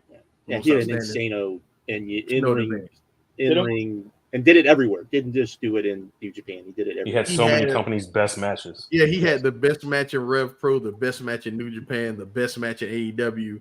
Maybe, possibly. I disagree. That's what I'm saying. Maybe. Yeah. One of the best for sure. One of the best TNA matches. Probably the Mike Bailey match was probably the best match that Impact had. And so, Drew. That match drew too. That was the. And he probably has their match of the year this year as well. Yeah. Did Omega deserve this placing based on last year? Or is this kind of a reputation thing? Oh, it's definitely a reputation. Yeah. I mean, good that Danielson did. All I want to say on the Danielson thing is it's kind of sad, and I know I'm not saying anything new here, but like Danielson, look what he did in 2023. Like all the big matches that he had, all the great things he was doing in the Continental Classic, the MJF match, the Zack Sabre Jr. match, so many great moments. And it's just so sad that he was in that other company for like 11 years. And just like, what did we miss out on? You know, this whole like, fuck, man. I think about that every day, kid. He's about to leave. He's about to leave. All right, run in. What the fuck y'all even talking about? Here's Jim. Oh no, that's just Chase. You're at work what right now. Talking about? Are you at We're work? talking about the awards. Oh, I don't give a fuck about that. We already. He was gonna do that to no matter what we were talking about. I know. That was pretty close. He's probably on his way. Like, what's the next? So you said, kind of voting off reputation. Tag team of the year, FTR. Oh, well, it was also a. This is one. And then we got Owens and Zayn, Bushiman. I think this is the astronauts, right? Yes. Right. No more. Right. We got, and then They the should Young have Bucks. They should have won. The astronauts should have won, but not enough people were going to vote for them because I don't care, Josh. FTR just won because people were like, well, "Who's a good tag team?" That's right. Well, because it was a weak. It was a weak year in tag teams. That's why. I mean, you had if Zayn and Owens hadn't broken up, they probably would have won. But they don't vote. Like if you don't vote, like honestly, if we want to be real, we want to be just real. Because what are we going by? We're going by drawing or we're going by. This is like an everything. Because I would argue that in terms of in ring, the Workhorsemen had a better year than FTR if we want to do that. You know what I mean? Yeah. We really want to do that. Like, I love FTR, but I was like, man, this is totally I was so mad when I saw That happens, though. That I was happens. so mad, man. That happens. They didn't do anything last year. They did nothing. It is hilarious that WWE, who generally did a lot better this year than they normally do in these awards, and they finally have like the tag team titles main event WrestleMania and have a tag team that holds the belts all year, and they still don't win this award because they fucked it up. They're that incompetent with tag teams that even this they still couldn't. Why did they stop tagging? Why did because they wanted to do their own. Hold on, wait a goddamn second. I got to intervene. Did nothing. Had the greatest fucking tag team match in television's history. Thank you. Not by themselves. You might as well vote Switchblade. Might as well vote Switchblade. Lot better than nothing. Oh my god, man. Damn near nothing, man. But yes, this was definitely a reputation award just because it was a weak year. But the Astronauts should have won. So. Best on interviews: Eddie Kingston, MJF, Christian Cage, John Moxley, Cody Rhodes. I'm gonna argue Eddie Kingston winning best on interviews. It's funny that he didn't bury the awards after he finally won one. That was funny, but anyways, this was a lock. Yeah, sorry, there's no other choice. I mean, I'm fine with that. I mean, you could definitely argue Cody because he did probably the best interviews you could do in that company since probably Joe left within the confines of what they want interviews to be. So it's fine. Promotion of the year, WWE. I don't think you can really argue it. No. Except for CMLL. Huh? Who's second? AEW? AEW. AEW, New Japan, CMLL, UFC. I mean, technically UFC probably should have won. I didn't even know they were still eligible for this award. Yeah. They won't separate MMA from. Yeah, for business awards, they don't separate.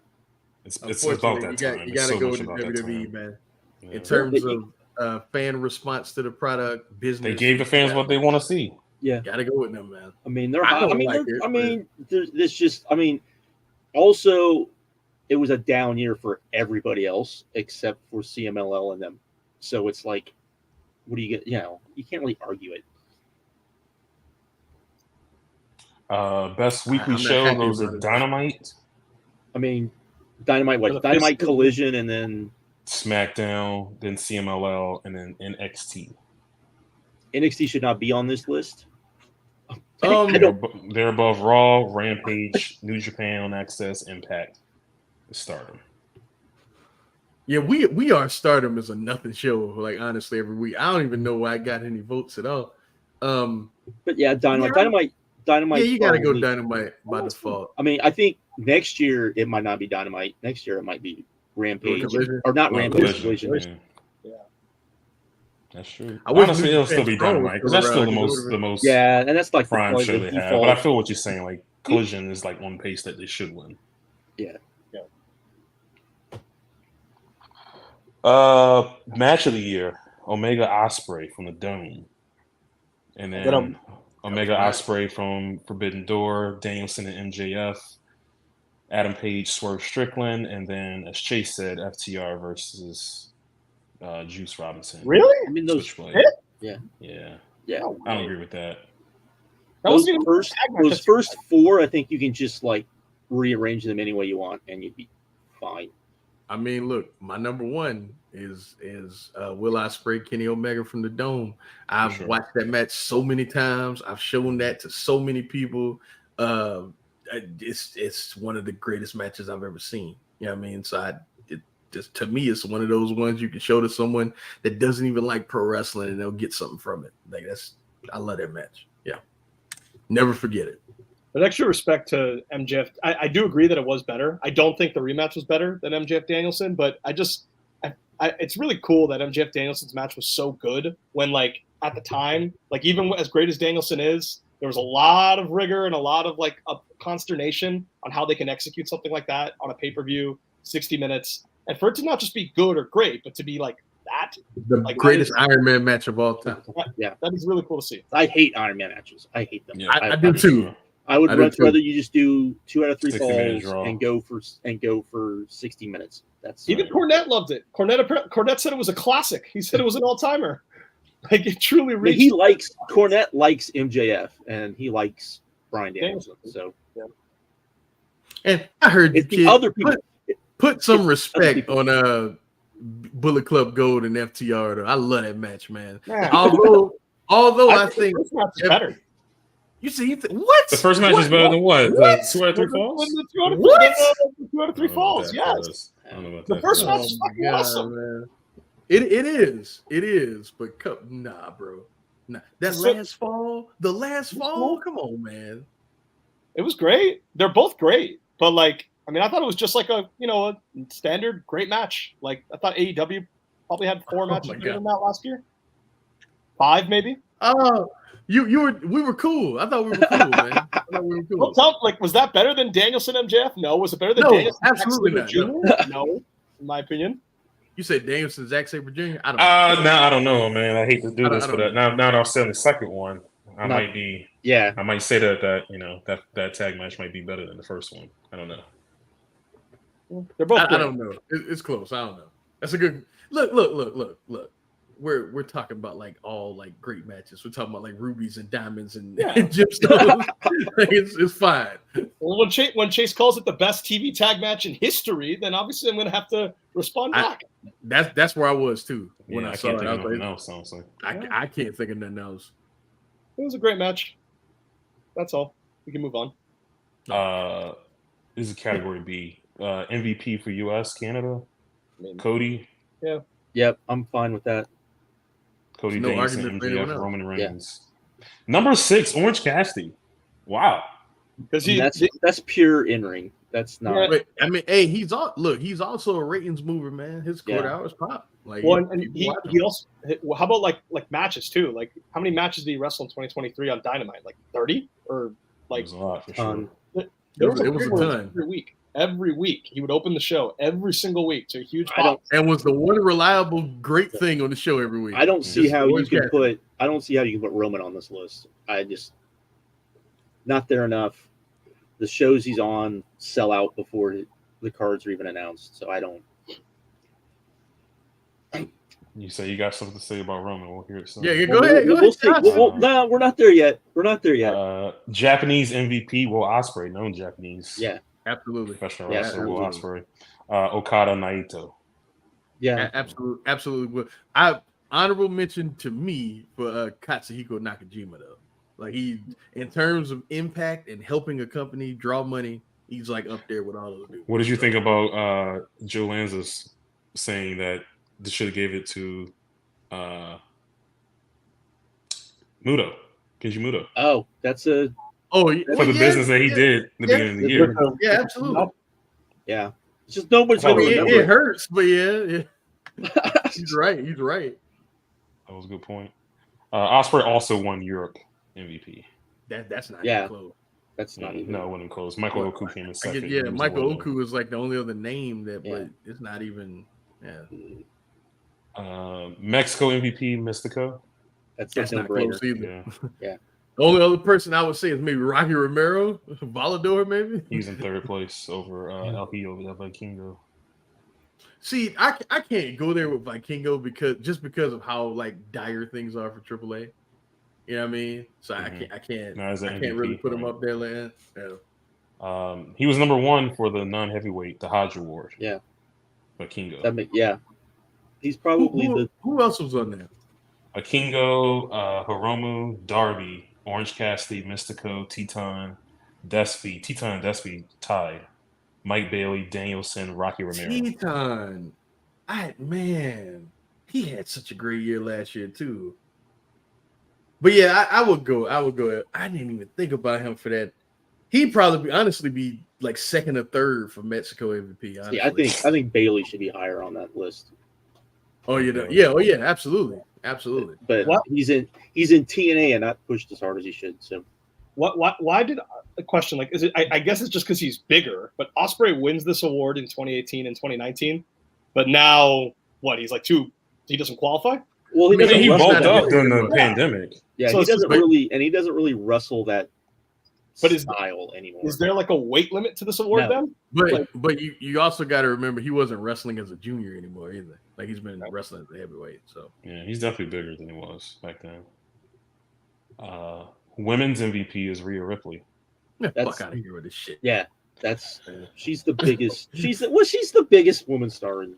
That's fine. I mean, she don't do nothing, man. I understand, do that. Look, I love Rhea, but she does nothing. But she does nothing. She is a legitimate star. They just headlined with her in that company. So, but she don't do nothing. Yeah, okay, MVP. Yeah. We talking about most valuable, right? Cool, fine, but come on. Would you at least agree that she deserved it over anyone in AEW since they were all fucking all over the place the entire year? Yes. Yeah, of course.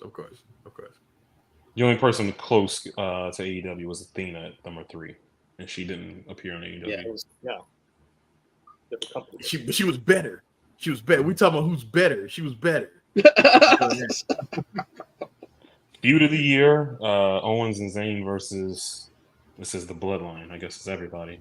I'm not upset at that, honestly. Yeah. It drew a bunch of money, and those fans still talk about it. So yeah, that main event was awesome for WrestleMania. That was the Owens and Zayn program is what got like the Bloodline to be like super popular.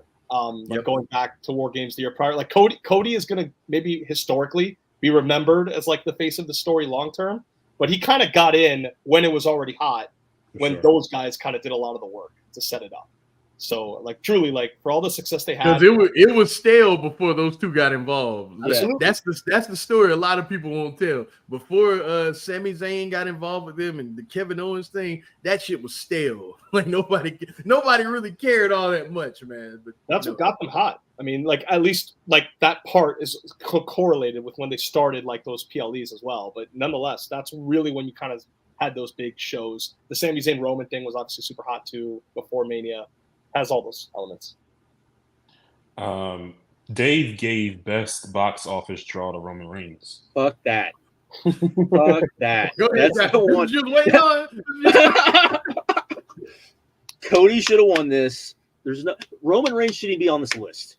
I'd argue Sami Zayn probably deserved it over Roman Reigns. You want to put like I'm fine with Cena being on. He's third, right? I'm fine with Cena being on here because when Cena came in, he sold a shit ton of tickets. Muda you could put on here because Muda like sold a shit ton of tickets for that last hurrah. Roman Reigns does like the business does well around him. It's not him like lifting everything up. It is Cody. Cody should have won this.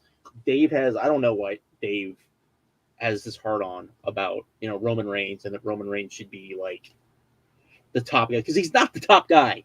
That company was doing nothing, and then Cody showed up, and everything, like they were starting to do better, and then Cody came in, and then they got a lot better, a lot faster. So I do not understand this at all. I will not. I don't get it, but whatever. And then he's not really explained it other than like Dave speak about. Because I said so. That's what... yeah. Well, because the voters kept screwing it up for years, so he just was like, I know. I mean, I get why he does it this way, but but he's wrong this time, man. He's wrong. Cody helped the house show business. Cody is whatever. I'm done. I put Mystico over Roman too. I know y'all like, man, get off Mystico's nuts. No, I agree with that. Be Drew business though. Drew business, man. Most improved Julia Hart. Number 2, Dom Mysterio. He is not better though. He's just all he's doing. He's just over. He's just over more. He's not better. Like, all he's doing is he over more or is his shtick over more? The shtick is over more. Yeah, like, we can boo him. I feel like he does a good job of being terrible. You know what I mean? Right. But in terms of being better, he himself is not better. That's weird. That's weird. Yeah, Julia Hart's a good choice, but for me, Mariah May, bro, like far and away. When I first saw Mariah May, she was bad. Like she's in stardom around some of the greatest women on earth, and she stuck out like a sore thumb because she was terrible. And now, when she got signed, that last promo she did, where she was crying and telling everybody she was gonna miss her and miss her stardom and all that stuff. And it moved me because I was gonna miss her. That's how much I turned the corner on Mariah May, man. Like she's 100% to me. But how many people? But how many people probably watched that? That's the problem. Like, but I'm okay. That's fine. But I'm telling you what it is. I understand. I'm just saying that's why she's third. I would agree. I didn't even think about it until I saw her name, and I was like, oh yeah, she probably actually, deserves it. I mean, Julia Hart though came from she was. And she used to. I know somebody who don't watch Stardom. Oh, get the fuck out of here, son of a bitch. But nah. She used to suck too.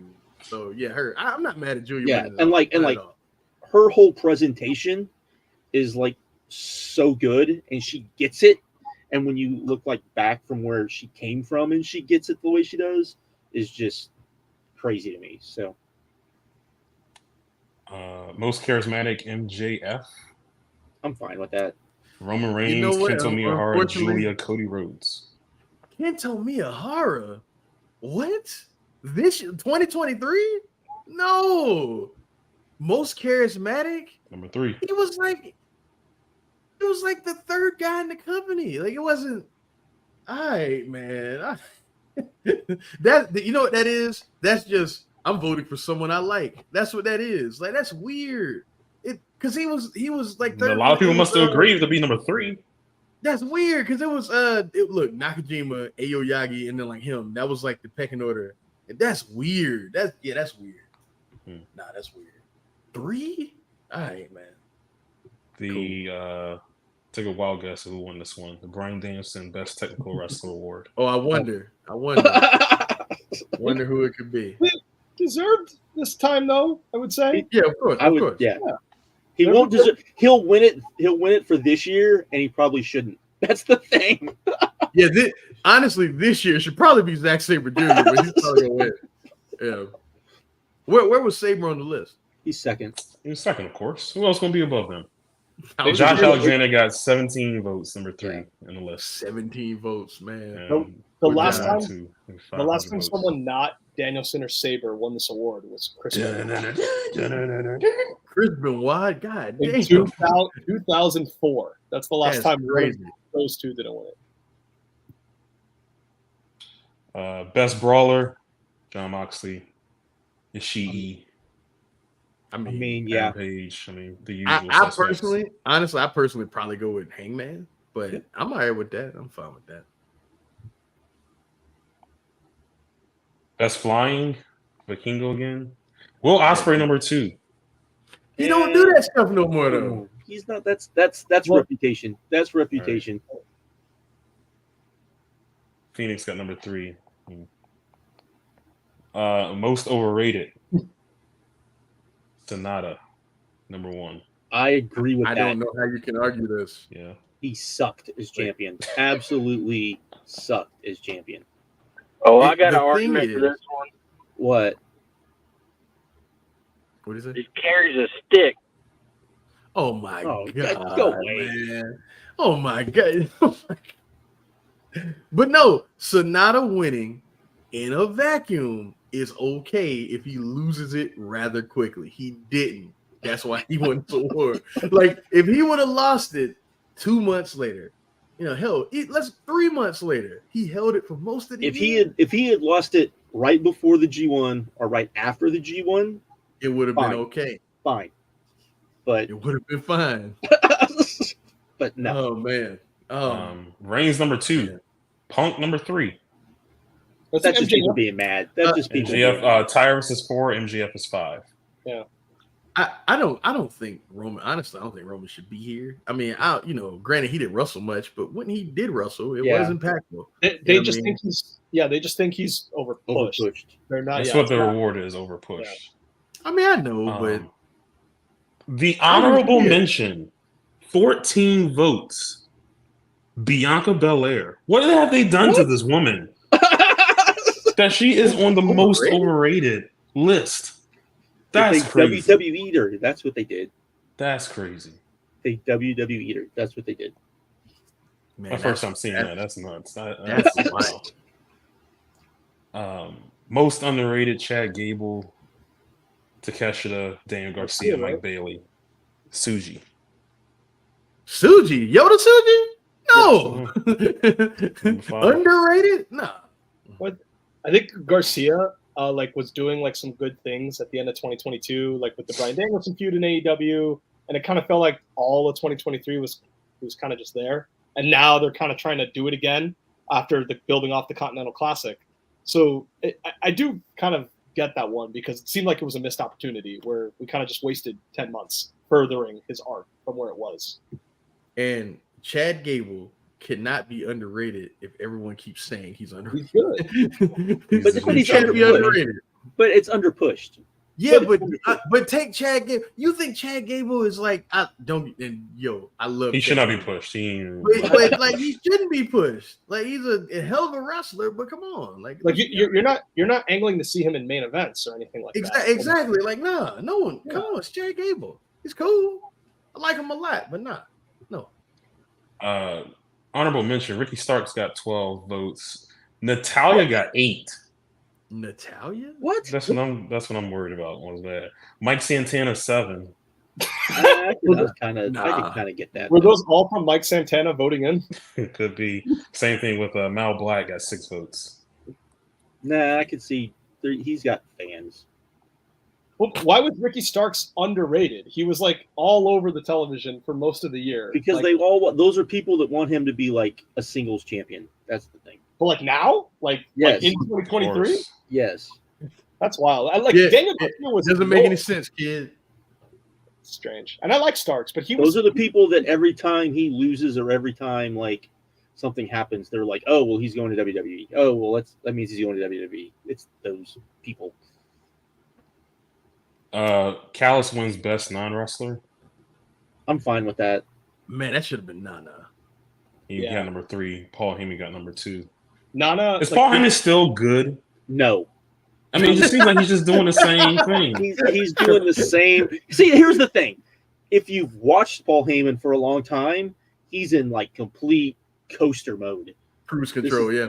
He's just call Roman Reigns. That's just so lame, bro. Like that's not even like how he used to do the gimmick. That was the thing. Like he would be on the phone talking like super fast. He was supposed to be like the Wall Street dude with the. Callis is good, but he takes up too much TV time, especially in 2023. And whereas Nana, like Swerve himself said that Nana helped get his act more over. And so like when it's contributing to a rising star like that, I feel like you should give that more credit rather than Callis just being there to feud with Jericho and Kenny.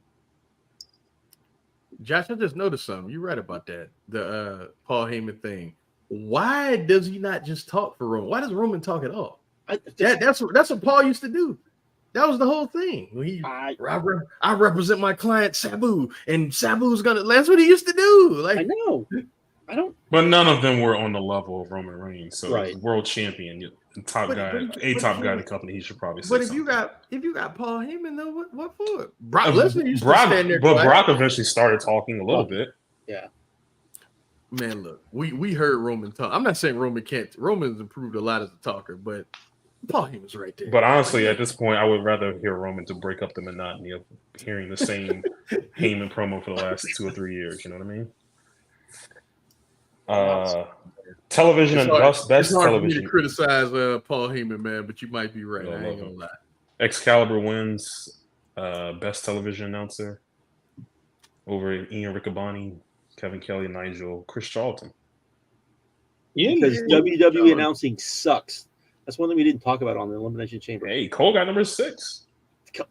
He's better, but best announcer. Fuck. Like I listen. Hey, I ain't gonna lie. Sometimes he's good though. Sometimes he is. Sometimes he's good, but at least we didn't have Roman on this show on Elimination Chamber for him and to go through all his accomplishments. All of the accomplishments to pretend he's like a super baby face. Oh my god, that annoys me. That shit is so weird to me. Last WWE win was Jim Ross in 2012, not counting NXT. Jim Ross in 2012. Like the way Michael Cole should handle it every time Roman comes out, and let me tell you what this evil monster has been doing in this cut. That's how he should handle it. Instead of going, he should not talking about this record. Yeah, that's weird. I broke this record, but how did he break? That should be it. You should be like he broke this record, but he didn't do it in the right way. That's how you do it. You don't pretend he's the second coming of Hulk Hogan. Chris Charlton is like one of the best in the game at that. Like someone comes down the aisle and he goes, and let me tell you, because he used to do it all the time for Jay White. And let me tell you what this evil bastard. Him and Kevin Kelly, yeah, you did it, but who did you step on to get there? I will say, man. I do probably like Riccaboni more than Excalibur for this award. Oh, but yeah, for sure. Yeah. And like if I remember correctly, Riccaboni called that 2 out of 3 falls FTR. He was awesome that whole match. So like, I guess it's an exposure thing, but Excalibur cramming. I'm always gonna vote for Excalibur on principle, just because how I feel about him personally. But I'm with you. I feel you. Next week we got Orange Cassidy defending the title, and the week after that we still got that. You're talking too slow. Worst television announcer, Booker T. Yeah, sure. Yes. He should not be on TV. Listen. I'm not saying he's good. I'm not saying because he's not, but he's the most entertaining thing about NXT. Like, he is so funny. He's so bad it's good. He's so bad it's good. He doesn't know who anyone is. He just yells shit. He plugs his stuff. I love it, man. He's so funny, man. Because he's like, if I had to do that job, that's what Booker T does. Like, if they asked me to do that job, that's what you guys would see what Booker T does. So yeah, I love it, man. It's bad though. It is bad.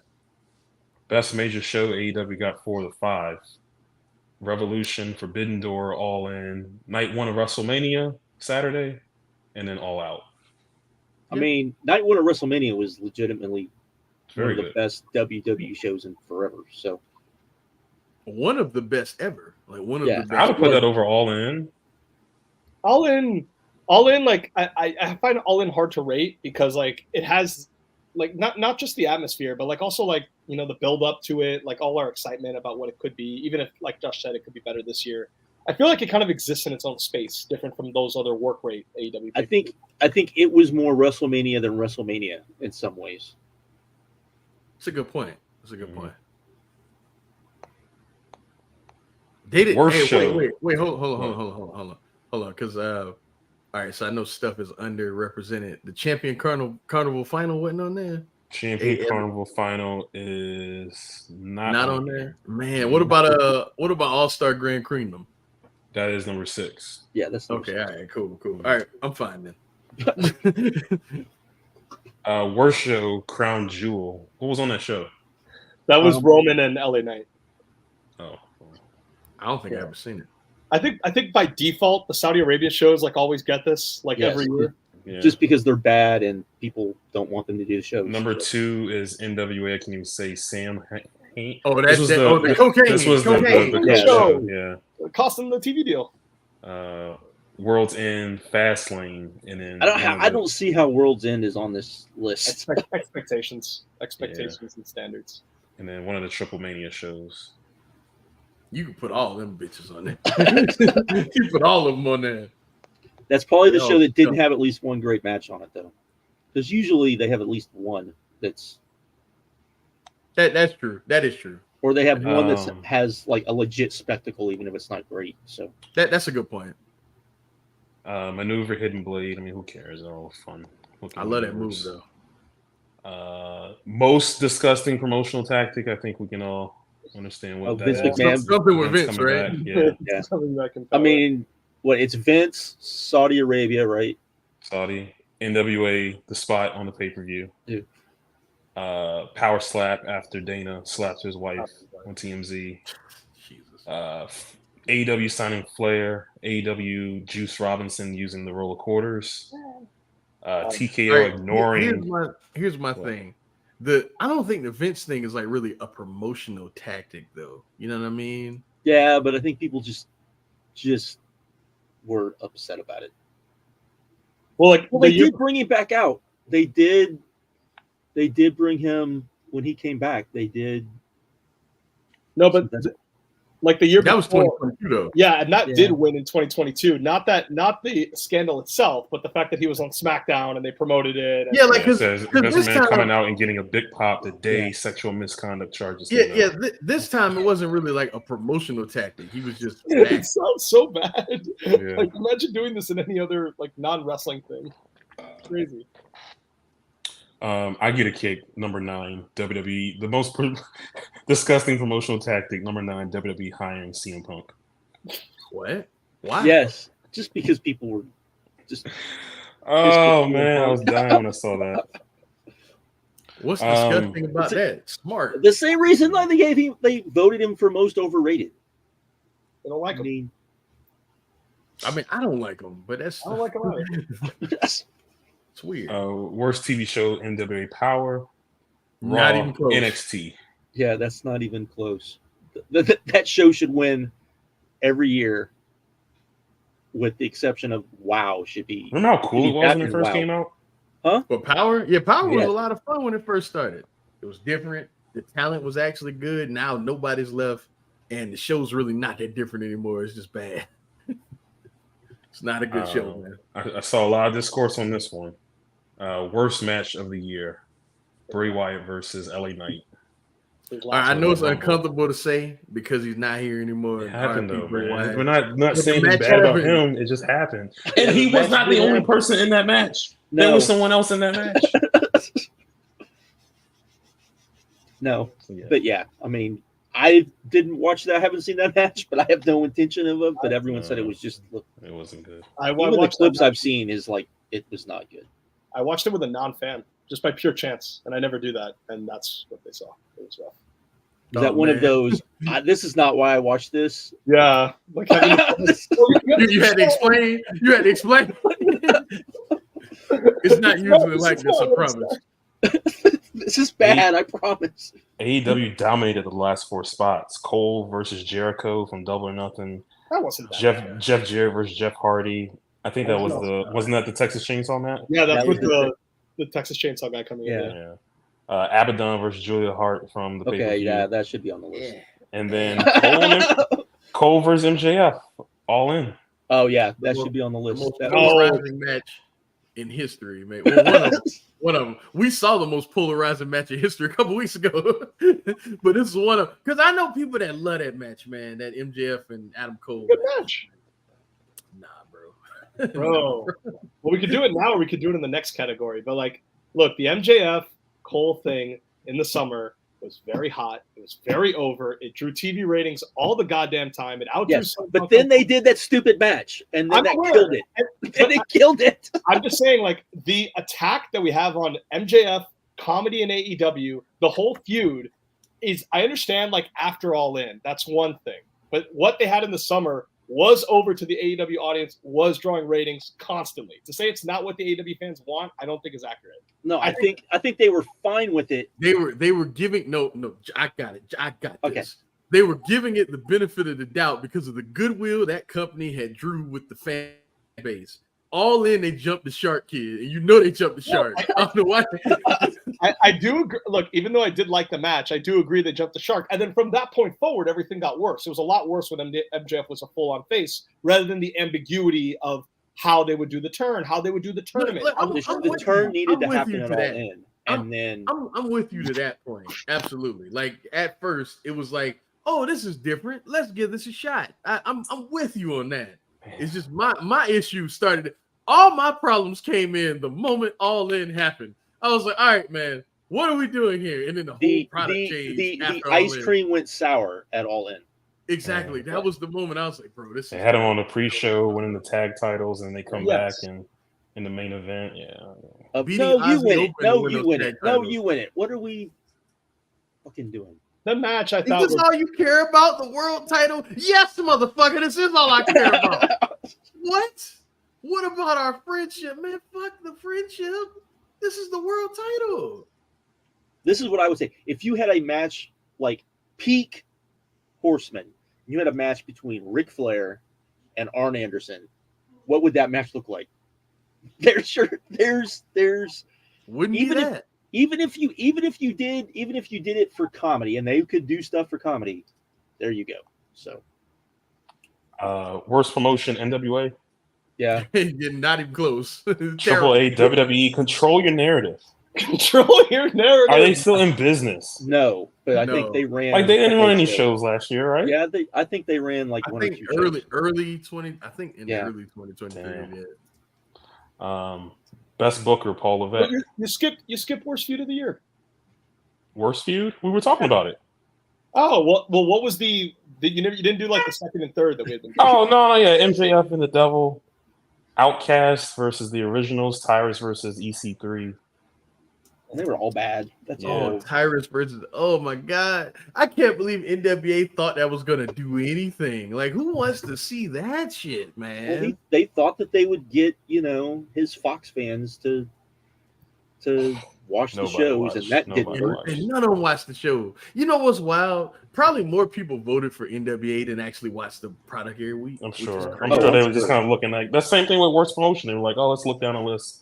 NWA's not doing well, so we'll go with them. I think the devil feud, because I'm watching some of those Dynamites from that era now. Like, it's not as bad when you know what happens. Like at the time, there was like all this ambiguity and uncertainty of where it was going to go, and the story was just too long, and it was weird without Cole. And yes, there was the weird. I mean, but the comedy stuff that people complained about at MJF was less so in the. You devil. went back and watched it?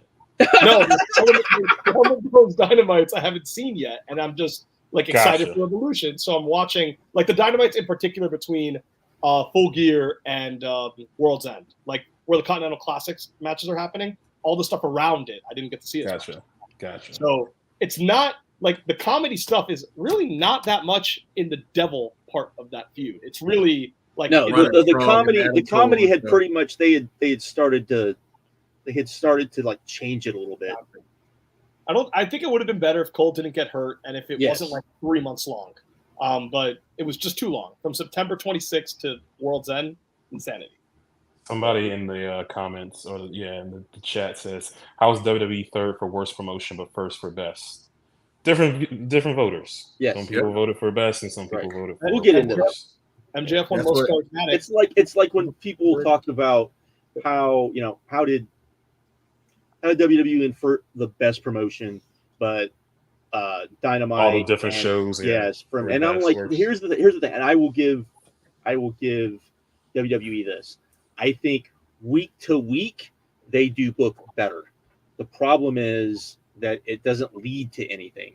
Brian Alvarez went on this big long rant on their show of him and Dave about the fact that people forget that NXT was boring too. I was like, yes, NXT was boring and predictable, but at the same time, you had those great takeovers. You're not getting those. I don't see anyone like jumping up and down talking about how great the pay-per-views have been since WrestleMania. Not at all.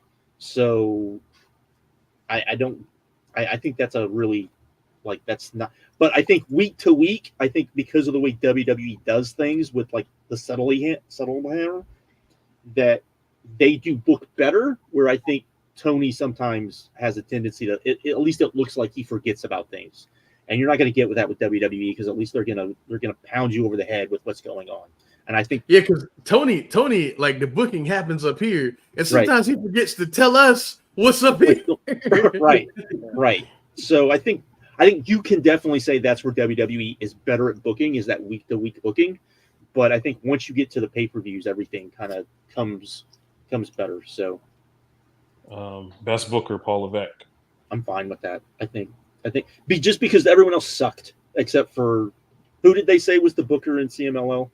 If you believe it's Panico, then Panico. Yeah. If you believe because it's like what do you do? It's like trying to give Booker of the Year to the All Japan guy. Like, what do you? Yeah, like that was my who's ever responsible for booking All Japan Pro Wrestling.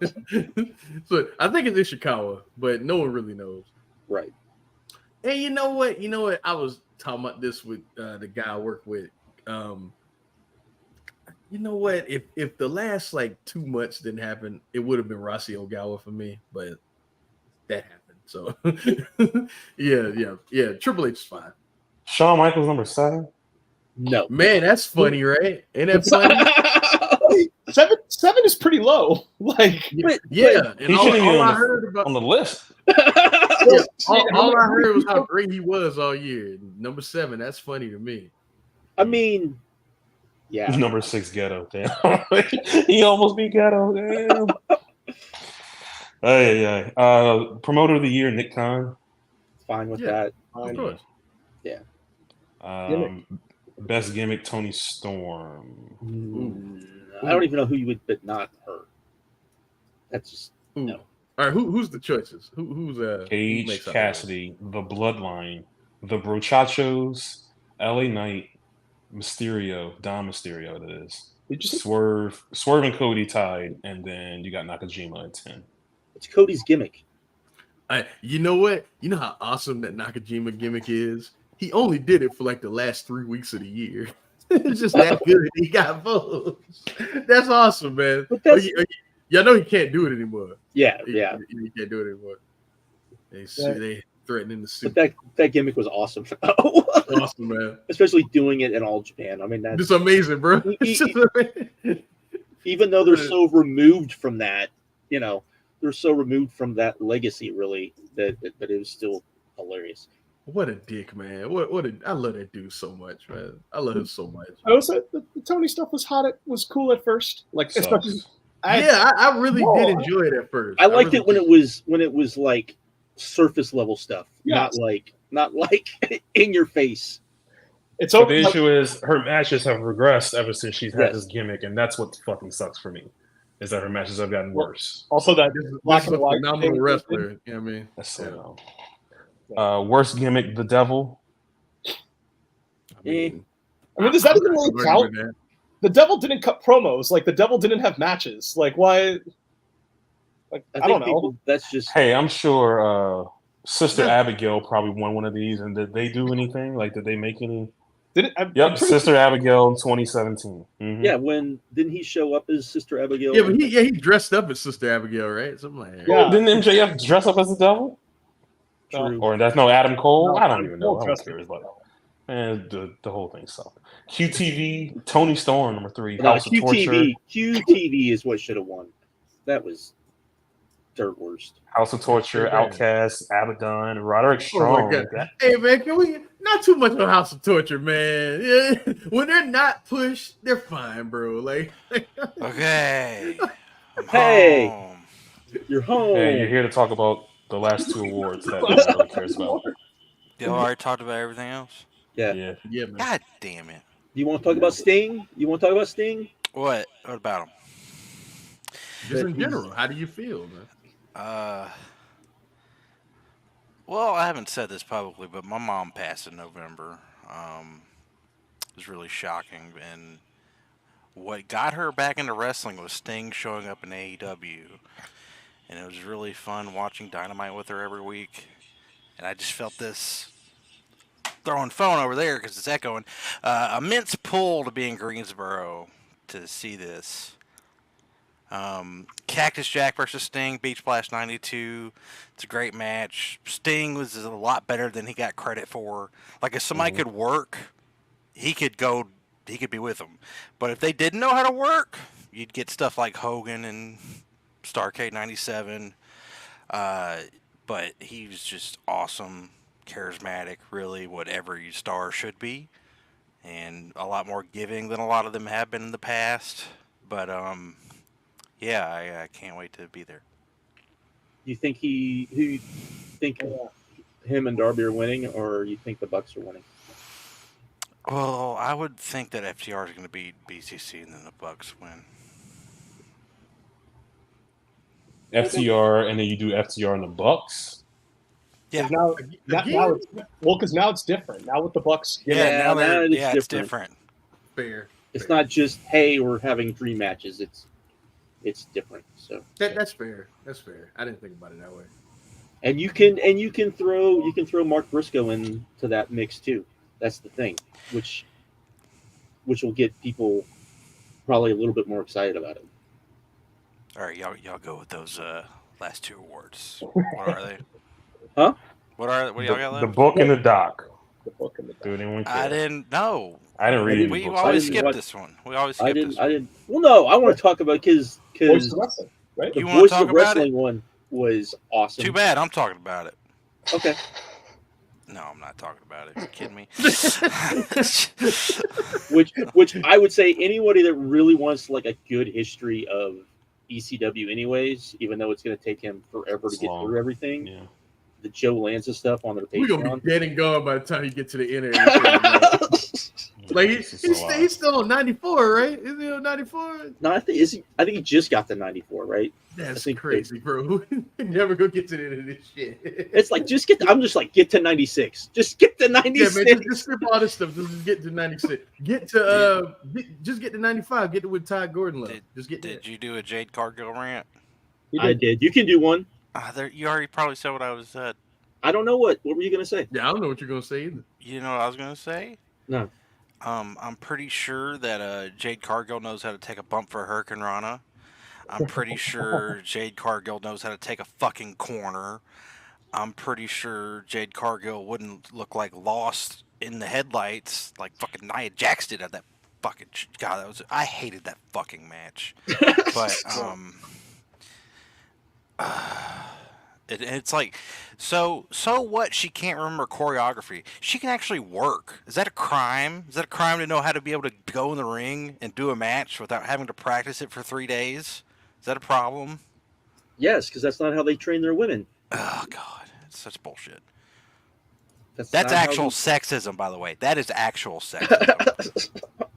They don't. No, I went on a rant about the fact that I don't understand why they think she can't work, and yet you have this big long. You have they're top 5 women in WWE, in rings, Like, especially that AEWs. fucking Elimination Chamber of Naomi and Becky going in slow motion, and I was just like, really? Really? Oh, you watched the show too? Damn. Yes, I watched it. I had plans to be here. Then I was like, oh, fuck. I'm stupid. Can I run this from my phone? And lo and behold, yes, I can. I can host a stream from my fucking phone. It's crazy. There you go. 2024 is crazy. Before it's wild. Yeah. Y'all didn't have to get that asshole to host it this time.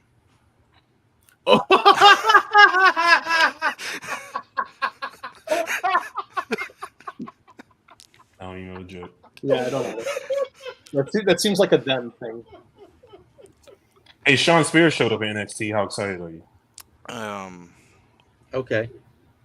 Whatever. Anyway, so y'all were done? Y'all are wrapping this up anyway? Yeah. We're done? All right. Tim Tonga's Well, going to WWE. It's very exciting. Sure it is. Kid, you got any final thoughts? You You're are almost an 30 and we're still calling you Fucking kid. idiot thing. We talked about that before the show went live. Well, I didn't hear any of that, okay? Yeah, turn 30 next week. Or Jesus literally next Christ. yeah, You're old as fuck. no, Revolution. I'm genuinely sad I can't be there. I was supposed to be there with my college roommate. I'm glad that you guys are going. Hope you guys have a good time. I will be at Double or Nothing. I go to Double or Nothing every year now. It's a great time. I highly recommend anyone, if you've never seen Anarchy in the Arena, you got to be there live. It's not quite the same on TV. It's really special being You there know live. what? They should just Is do it- Samoa is it- Joe is it versus good Kazuchika being there Okada live? carrying Anarchy in the Yes. Arena. It Just is. singles Anarchy in the Arena. You can do it. It is good being there live because the whole crowd feels like part of the ring, and like it's just a different atmosphere. Especially when that music's always playing at the start. It's great, and you can still close with Joe Okada, Wait, just like they do with Punk Kingdom. So you were there? You were there when Eddie Kingston tried to set Chris Jericho on Chris fire? Jericho on fire, yes. Oh, Yes, that! Oh, you son of a bitch! Oh man! that shit was cool because the Heat had like just lost in the Eastern Conference Finals right before that match started. I was streaming it on my Oh, phone. that was the one that Tony was like, "You got time? You can order Yes. the pay-per-view at like 11 o'clock at night." Yeah, because he was worried about that basketball game. Because I skipped through like the match right before, and then right when the game ended was like right when that match started. Like it was almost like timed intentionally, as you said. And yeah, no, that shit was cool. And then the next year, if you watch last year's match, when Claudio comes up the ramp with Nick Jackson, they kind of like get in my face in the section a little bit. It was awesome. It's a great time. Shit, Highly we'll get recommend. it back. Because a lot of times when you do like crowd brawls, it's not great being there live because you Right. can't see. I guess but when you have good seats, though, like at least for both of the matches the last 2 years, like I can really get a sense of where everyone was going. And I feel like in the TV, we're constantly cutting between like the concessions and the outside. Like I don't know, like it doesn't feel. I didn't like either match the same when I watched it on replay versus being there live. So yeah, hopefully more people go to Double or Nothing, but have fun at Revolution. Revolution should be the start of a new trend in AEW over the next few months. Well, it's been Fucking dog, man. I hate to say this. It's been 17 fucking years that I'm finally meeting Mark Ham in person. Oh yeah. Did you not go to Atlanta? No, that's when I'm sorry, man. It was a that's long when my time. uncle had the seizure, and they made me stay home. That's right. And then he lost the tickets that we. That's right. That was the United States Postal Services. That was not my fault. And the very little envelope that he sent it in. Y'all got there in the end. Y'all got there in the end. Y'all got there. What happened? I don't know what happened. What happened? They lost the tickets. I did not lose the tickets. I mailed them. ROH lost the tickets. He mailed them to me, and I got it, and it was an envelope with nothing in it. It was a little envelope with the tickets in there. And then how did they have the tickets though? That's Because what somebody found the tickets in mail and mailed it to the venue. Build it to the venue. And we didn't know until the head of security guy for ROH, that was always the head of security guy, comes up and is like, "Where are you guys? Where's he from?" And it was your post office that they found them, and then they mailed them to the venue. So you talk about lucky. That's crazy. Because he was like, for real, where he's from, and so Brandon had to call Chase while we were standing there. Yeah. So yeah, you'll get to meet each other. That's dope. And then when I got the Cornette book, he wrote like if I had it down here, I'd show you. He's got like a paragraph of crap that he wrote in that book when he autographed it because of what happened the night before with us trying to get into the show. Oh, this was before Cornette was a lunatic. Yes. Well, he was. He just wasn't. Yeah, he wasn't. He just was. He hadn't gotten pissed off at the Bucks and Kenny yet. So, because he hated comedy, and we used to defend AEW and criticize him, and now we're kind of turning the other way and saying comedy in AEW is bad, and I don't really understand why. Oh God! Shut up! Because the comedy was good comedy. Okay, yes, let's say that. He's gonna knock him out. Don't knock him out. Good comedy is good. I'm not doing that. Good comedy is good. Bad comedy is bad. Not all comedy. It can't dominate the show. It can't be in the world title There you picture. go. It can't dominate the show. It can't make the rest of the show suffer because of the focus on this. Yes. I can take some comedy, no problem, but it can't be like that again. No way. Good middle ground. All right. Well, since we got to review a show next week. Oh yeah. It's not going to be 2 weeks this time, people. It's going to be. It's been 1 week.